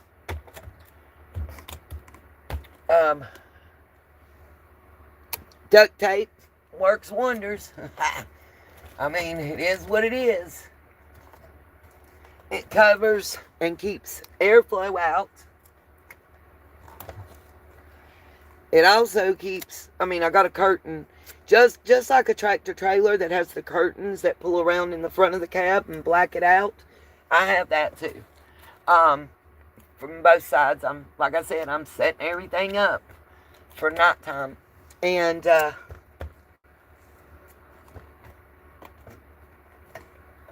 it works wonders. Just go through duct tape fast. But the curtains are great. I've got blinds on everything, including the back door. I'll show y'all those in a moment if you want to see them. But it works wonders in being able to keep sun out and stuff. And if I park here with the shade trees, where I'm at, it keeps one side of the camper shaded and the other one in the sun, so it doesn't get hot or real cold. Okay. Peace, love, and blessings and prayers to you as well. I'm going to be signing off soon because my battery is close to death. And I still have Do Not Disturb on, so you guys know that's one of the reasons. Also, just to let y'all know, I don't know what's going on with YouTube. Normally, I could edit out the under 3 seconds of the ringtone that caused my Mother's Day video to be demonetized. I tried to do that.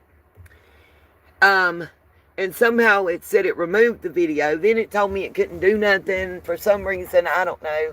Oh, I just moved my seat back without meaning to. And I don't know how to go back and forward. Oops. Oh, okay. Hey, I just learned something in the live stream. Yay. I moved the driver's seat up. Now I don't feel so short and old. Oh, and just a heads up. A prayer for little man. He had a doctor visit today. And apparently, he's kind of behind in height growth as they expect. I told my daughter to not worry about it. He just turned 7 the end of March, and he's probably just not hit his growth spurt yet. And to be real with you, his daddy's 5'3", his mama's 5'1". He ain't gonna be no basketball power forward or center or nothing. You know what I mean? But let's see. Hold on. What's up, True Crime? Yes. Happy early birthday. Everybody shout True Crime out and tell her happy 54. Well, I just turned 53 the 11th.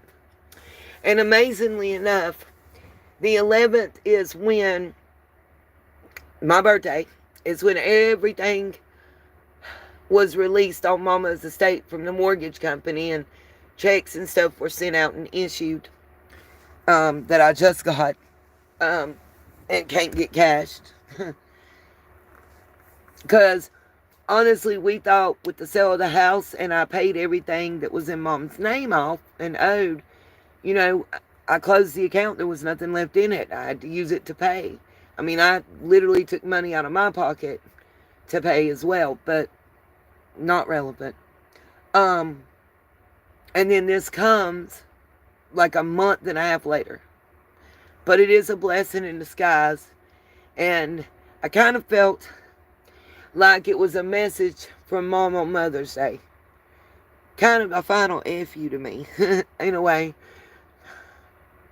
I really wrestled with selling the house. But with what the property taxes kept going up, and the fact that much needed repairs for 7 to 10 years before Mom passed away had not been done. And it was getting to the point that if they weren't done, the house wasn't going to be worth much, you know. I didn't have a lot of options. I know it may not seem like it, but right now I am in a better position than I was, you know.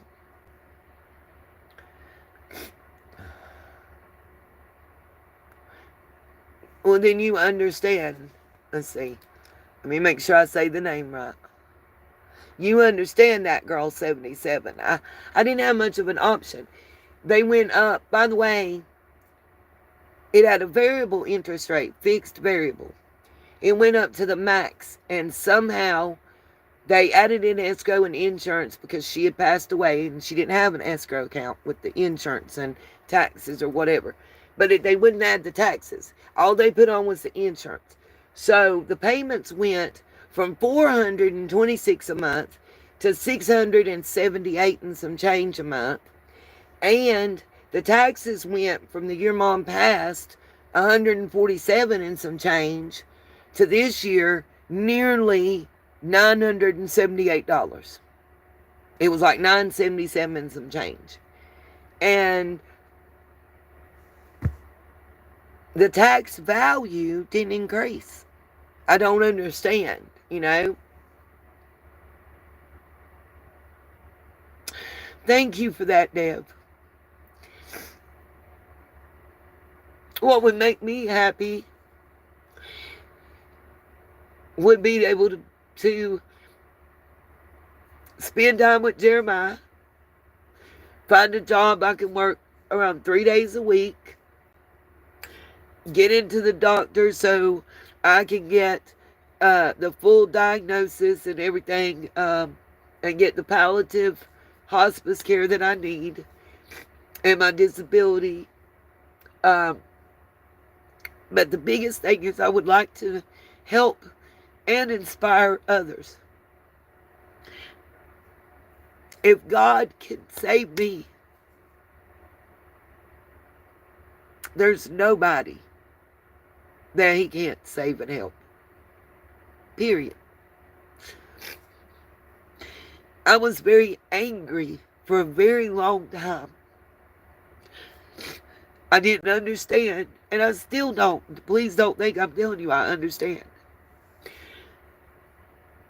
I didn't understand why my son got taken and not me.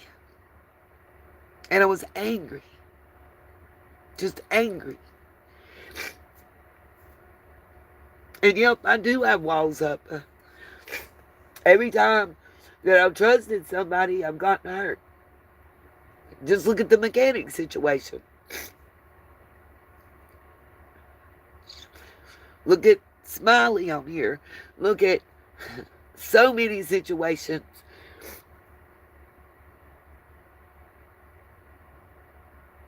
Even recently, the friend that I was talking about that had a baby by my boyfriend. Or ex, I should say, because after that he was not my, if God can do it for me, there's nobody that he can't do it for. You just got to be willing to let him in. And I think that's the biggest message from tonight. I think with the lady that came up, that I meant to end with that part to you guys. Or whoever watches this. Maybe somebody needed to hear and see that tonight. I'm okay with it. I'm very okay with it. Little Dev, I have to wait. Because I have the Blue Cross Blue Shield Medicaid, I have to have a referral. It's going to take me nearly 5 months to be able to get an appointment with my regular physician that Medicaid assigned me, and they have to refer me to a oncology blood disorder specialist, because as I've said before, the hereditary spherocytosis presents itself as a lymphoma, and I'll have to have bone marrow testing done, and it scares the crap out of me. But that's the only definitive way before you pass away to know 1,000,000% you have it. Proof. Unequivocal proof, I guess. They know, like, my mom was, hey, Bam, welcome. My mother was originally diagnosed with vitral AFib, and that's something to do with that was why she was put on cumin in the blood thinner. It was only later found when she had her stroke in Nashville about the disorder. At least that's when we found out that she had it and knew. I was never told. If I had known before the age of 34, 35, there's stuff that I could have had done where it wouldn't have bothered me. I would have had to have my gallbladder, which I don't have, removed, my spleen removed, and regular checks on my pancreas and liver, and just take the aspirin, baby aspirin, twice a day. But once you're over, according to what everything says and the doctors have told me, once you are past the age of 45, it's pretty much too late. The damage is done to your internal organs. Your heart has to pump harder because your blood's thicker, and the oxygen that's in it is less, so your lungs have to work harder. So basically your organs wear out if you don't need the blood transfusions. Yeah, you never know, Dev. Oh, I do have PTSD. I'm diagnosed with the PTSD from the DV situation. Still, to this day, if I smell the cologne that he used to wear, it'll send me into a tizzy. Like fear, Tizzy. I don't know how to explain it. If you've not been there, it's hard to explain. Like, I get it. They was talking, like the Diddy thing today, they was talking about the guy asked Cassie, why don't you leave him? How could she? She was under, I mean, she was even in worse situation than me. She was under a 10-year contract where he had full control over her financially and where she lived and everything. She couldn't work, she couldn't even go wait tables without his permission because of the contract and stuff that she was under. In my situation, this is somebody that I'm being told by authorities I should fear, for lack of a better way to put it, right? And he's telling me that if I leave him, he knows where my mother lives and he knows where my children live. How would you take that? He's willing to threaten me inside of the courthouse in front of officials. And by the way, they didn't want him to step up and do a daggum thing. They didn't tell him to shut up. They didn't tell him to stop. They didn't tell him not to put his hands on me. They didn't tell him not to jerk me around. Not one deputy. The person that came to my aid was the victim's advocate for options for victims of DV. She passed me her card inside of the ladies' room where he couldn't see it. And I hid it. If y'all remember the old school goodie powders and the white packs that you can open or stand back in BC have them. It's like a little paper envelope they're in. I hid money and her card inside of that envelope because he never looked in there. He didn't take those. He never looked. And I took them all the time so he didn't think to look in there, I guess. And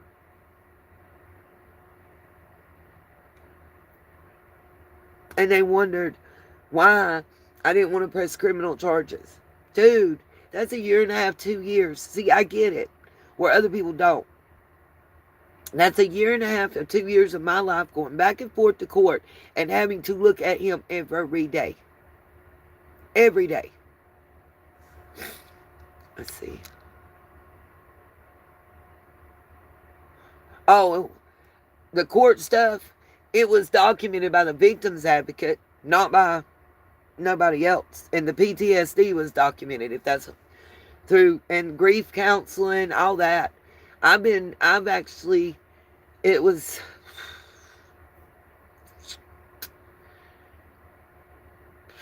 I'm trying to think, I don't want to tell a story. It was over 20 years ago that I was diagnosed with bipolar disorder, major depressive disorder, but manic depressive bipolar with major depressive disorder. I even had a hospital stay where I was diagnosed. But what I was told by an attorney is because of the length of time that has been and that I haven't been taking any kind of medicine for it, that I had to get re-diagnosed, basically. That's a 6-month wait. I'm already waitlisted at High Country Health, is what it's called now. Same place that I was going before, they just changed the name of it. But anyway, I don't take any medicine because they put me on Paxil. I was on Zoloft, Paxil, and Wellbutrin, and amitriptyline. Tried all those, along with lithium. The lithium made me so sick. I had a horrible reaction to it. Could not tolerate it and take it at all. At all. It made me feel like my skin was on fire if I went out in the sunlight at all. And the Paxil, I was up for 8 days straight and couldn't sleep. That's when they added the amitriptyline in. It's an old school like MOAI and something, which you can't take anything else when you're taking it, which I didn't care. Still don't about that part. But it didn't help me sleep. Then it was Zoloft and Wellbutrin. Um, I had an allergic reaction, and as I understand, I think they're the same chemical makeup. Uh, not at the same time. Not at the same time, Miss Justice. Uh, it was I was trying. They were trying me on different antidepressants. Um,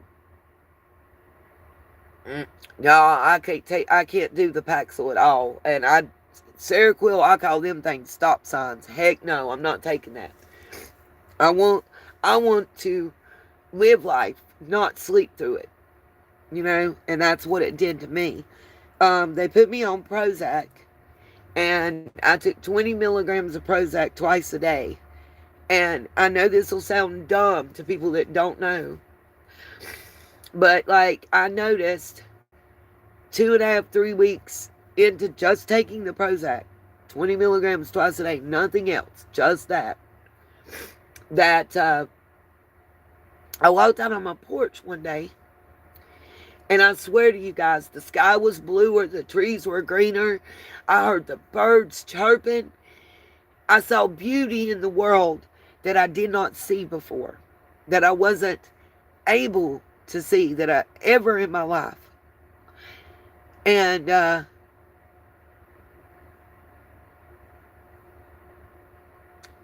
they, as I understand, they don't like make it and prescribe it or whatever anymore. So I don't honestly know exactly what's the deal with that, but it is whatever it is. Um,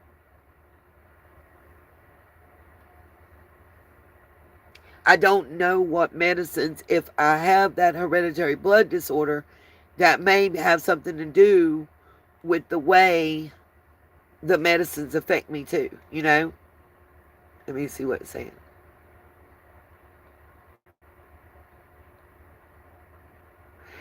Who is Methany from the trailer park?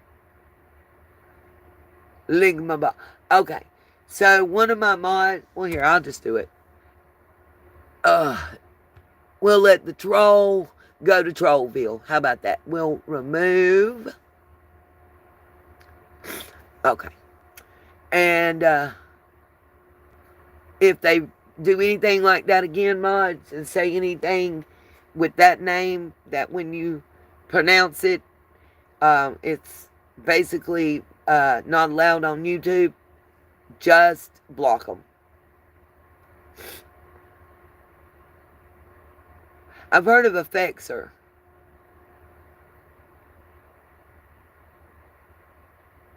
Let me see if it'll allow me to go ahead and block that person.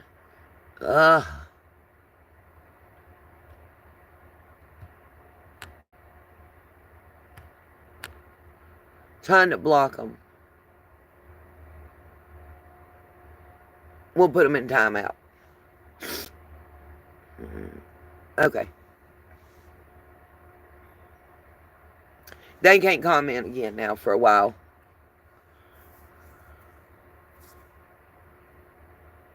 I put them in timeout. You blocked. Okay. Oh, they gone for real, for real. It'll be alright. Everybody got to have a troll. That just means I'm a little more popular. That's all. Whatever. But, and you know what's funny?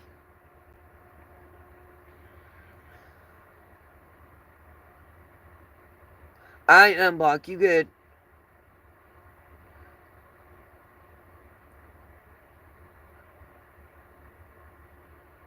I'm reading the comments. Sorry.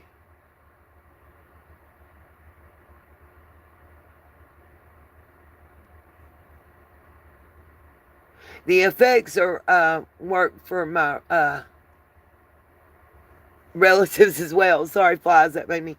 The effects are is what a relative. Apparently, the bipolar depressive disorder is hereditary. I feel personally, and I think it's tied to the blood disorder. And I know that may not make sense to some people, and I may be wrong, but I feel that way because both of my kids have been diagnosed with depressive disorder. And I feel like my mom would have been if she ever went. But there was a stigma attached. I was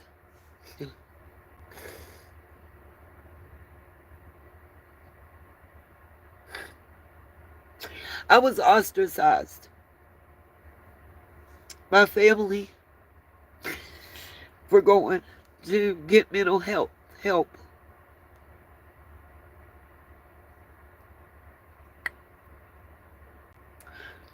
I was told it meant that I was weak and that there wasn't nothing wrong with me.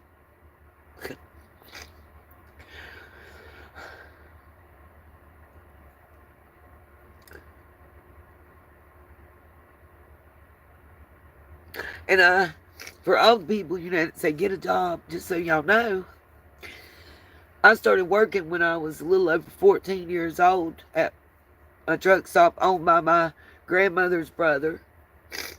And when I was 16, I started working at KFC and subsequently Hardee's, and a part-time job at Premier Hosiery. Since I was emancipated at the age of 17 until my kids were 15, 16 years old, I've always worked 2, even 3 jobs. So I was a single mom. It didn't come easy. Imagine being in a housing authority apartment and you've got a 5-bedroom next door to you and a 2-bedroom on the other side, and their rent, the highest one was $75 a month. My rent was $280 something, and we're talking about like 1996 range, because I worked. I was the only one on my whole street that filed income taxes and got an income tax return. Go figure. So, not y'all, but trolls can miss me with the get a job, stop being this, stop doing. You have no idea at all. And that doesn't bother me anymore. I'm in a better place mentally than I've been in since before my son got sick. And I pray for trolls. Maybe God will touch their heart. Too bad they weren't in here earlier. But you guys, I want to get everything set up and get some rest. I have to meet the attorney at the courthouse tomorrow afternoon. And get that taken care of. And I want to get up pretty early and check fluids and stuff. And make sure everything's got what it needs in it for me to run right. Let me see what this says.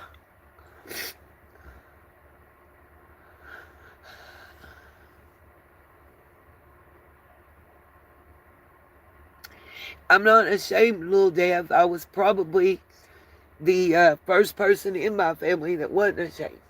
I'm not the only person that went through it in my family. I don't, feel like naming names, but there's a lot of self-medicating. That to me, to self-medicate should be viewed as worse than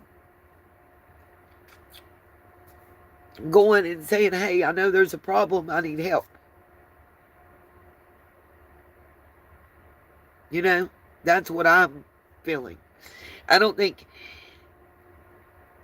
anybody should have to be put down or made fun of or whatever for admitting that something's not right, or that something's wrong and that they need help. Period. Call me crazy and I'll answer.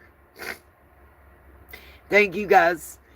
And I'm going to say peace, love, and light and sweet dreams to you all. And I will see y'all later sometime tomorrow night. Let y'all know what happens at the courthouse and how things go. And give you an update on the Diddy's files. And thank y'all all so much for supporting me and being here. That's kind of the way it is, little Dev. Um, my father's side of the family, I don't see that running through. But a lot, Daddy's genes was strong in the way we look. And Mama's genes was strong in the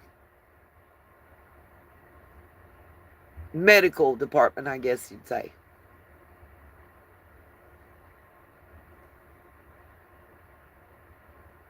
That's okay. Well, I appreciate you watching. That's great, Bam Bam. I'm thankful for that. And let me say, we'll end with, hey, did y'all hear? Timu's back on and Sheen, hello. The tariffs are done and we're good to go. It didn't take as long as we expect, as long as predictions were made. And I went and checked shipping routes, and even through the thick of it, when we were imposing 150% tariffs on China, they were rerouting traffic around Africa with their ships to avoid certain tariffs, looking like they're coming from somewhere else, you know what I mean? Like stop and drop and ship it from Chile or, other countries to here, not China, and avoiding that markup on tariffs. I noticed that a lot. Stuff was being routed to Canada and coming down from there too, Miss Justice. Y'all was sending us the love.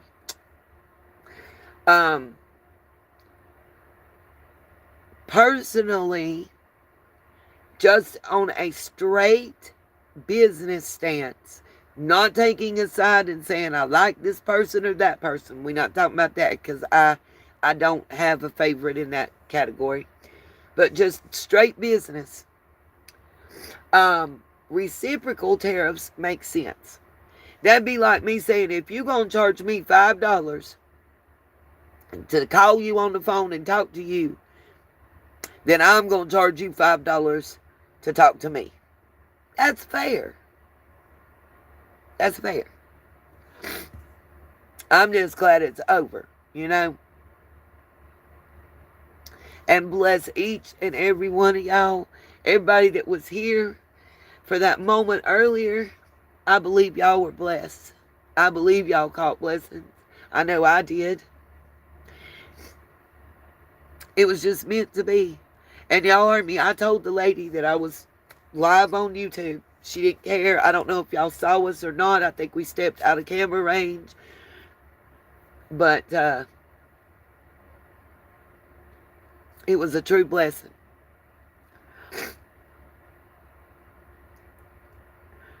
Amen to that one, Bucket List. All right, you guys. And thank you, Bucket List. I did see that, and I appreciate you very much.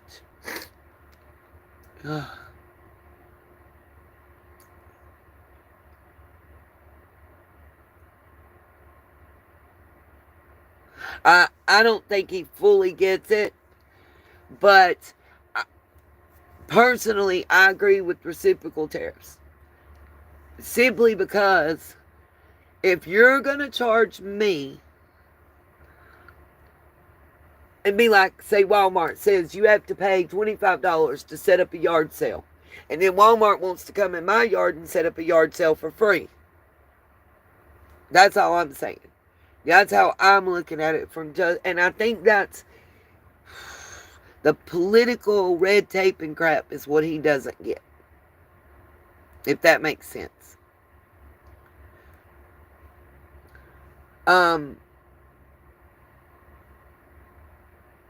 What I do know that a lot of people didn't realize, look at prior administrations, including Trump's first administration, at what the tariffs were from other countries on us and U.S. exports. We are having, our tariff rate was nominal on anybody bringing anything in. And our company's shipping something out was, 50 to 125% across the board. And most of that is not with our allies, but with like China and other countries, for instance. They're bombarding us. And honestly, I personally believe that NAFTA is what put us in this position. It took all of our manufacturing and industrial jobs, like literally 96%, and moved them to other countries. And that was the downfall. And to undo it, it's going to hurt. It's going to hurt. But if you think about it, let's say, God forbid, that WW3 started. How are we going to get electricity when we get half our East Coast is getting it from Canada? How are we going to get oil and certain products and produce that are necessary, and minerals that we don't have and manufacture here, that ever since NAFTA is coming from other countries? At the very minimal, when I look at it like how I would run my household, I have to be able to get the necessary things in my own household before I worry about someone else's. And a lot of people didn't see the devastation that the NAFTA agreement wreaked upon middle class America. All the furniture jobs, all the sewing jobs, gone. Just gone overnight.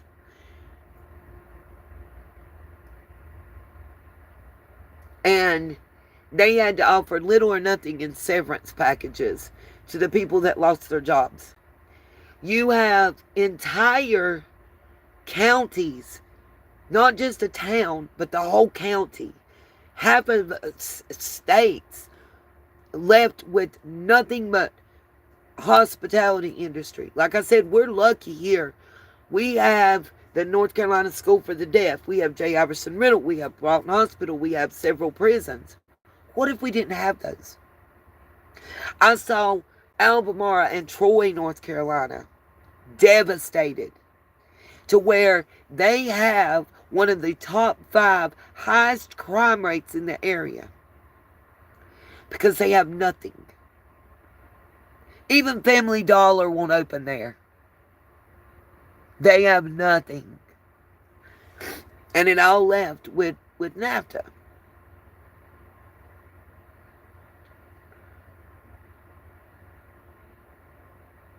Agreed, yes. Let's see.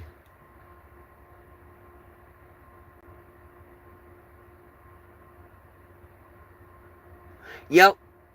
They did NAFTA anyway because they didn't care. And NAFTA was done, if you look, it was during our technical, Silicon Valley, when IT was booming before the bubble burst. And these companies that were worth billions overnight wasn't even worth $1,000, okay? So, and they thought that's where we were going. We were passing on the industrial revolution and we were in the technological revolution. Well, then that bubble busted all around, And here's the problem. Yeah, we got plenty of retail. We got plenty of hospitality. We got, plenty of restaurants and Walmarts and Dollar Generals and such. But what we don't have plenty of is to be able to go to that Dollar General, to be able to eat at that restaurant, to be able to go to Walmart. You got to have a job to make money. And then you have this community, this town here, that they're trying to make into a retirement community. I mean, they've been trying to do it for about 15 years now. It took nearly 23 years to convince the local government here to put in a skate park. And they only did it after the roller skating rink closed down permanently. We have one movie theater now and a skate park. That's all there is for young folks. Yeah, you got to understand, like the historic Morganton Festival and the Friday night things. All that does is give them the ability to congregate. The people that they have singing, most teenagers don't give a crap about hearing no bluegrass. Okay, let's keep it 100. Most teenagers are not listening to the Merle Haggard, Willie Nelson genre of country right now. And that's what they have. Or the Drifters, type music. We're always in the top on beautification downtown, but nobody can afford to really sustain, unless they're grandfathered in at the old prices, what they charge to open up something and pay for it in that area. And the fungulitis killed small businesses. I think that's part of what it was designed to do, the fake out. I really feel like it was designed to kill the small business owner. But you guys, I'm going to have to sign off because I got to get this light off and get my setup done. And I got to go potty and make up my bed and everything. But it's been great. Well, the truck that's kind of beside me, he's about to pull off. I wonder I'm trying to see who he's working for, because he had on a badge like he was security. I can see him in my big side mirror on the passenger side. Oh, he's a Walmart truck driver. It says Wally World. Let's see. Is he coming beside me? Nope. He is exiting. Whoever's in that other camper is not in the camper, by the way. They just parked and left it. Let me read y'all's comments right quick and see if there's anything.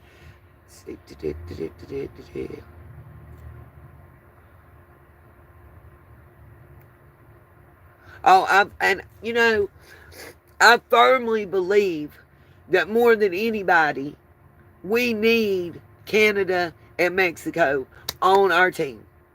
Now, Great Britain, I'm going to say this, the UK, whatever, and I hope I don't make people mad, but they were killing us in tariffs. And, like, NATO, 3% of their budget is going towards defense. Do you know that USA, I know a lot of people's talked about it, but here's one thing they hadn't told out, and that I pulled and found out. And I was like, what? A lot of US aid stuff, like where they drop it on the ground for people and stuff, was earmarked for the UK. And they're dropping it and saying it's aid from them to other countries.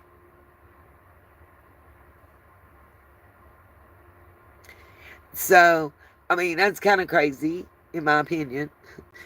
And we're stepping up. Like, they're 3% of their annual budget, and our country is like 40% of our annual budget, and we're paying for them. We are in a $1 trillion budget deficit with our economy being close to collapsing. And yes, we owe Israel money. Let's put that out there. We do. But what about the countries that owe us money? How are we, Americans are starving. They're starving. They're losing their lives because of hunger, freezing to death, and everything else. And we are sending trillions of dollars to other countries first. And a lot of these are our service men and women that have protected our country, that have PTSD and other disorders. And it's been a proven fact that 35% of the U.S. homeless population is former servicemen that and women, that what they went through has pretty much made it impossible for them to function in normal society. And that's the people that we, as a country and as a nation, have failed, in my opinion. And no, that's not me. So before somebody says, what you begging for? I'm begging for caring and understanding. Let's see.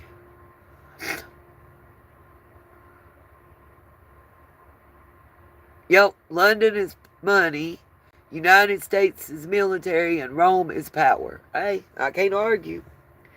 All right, guys, stopping preaching, and I'm going to say peace, love, and light. Thank you all, each and every person that was here. Thank you so much, and I hope to see you again soon with the next Diddy update. Love y'all.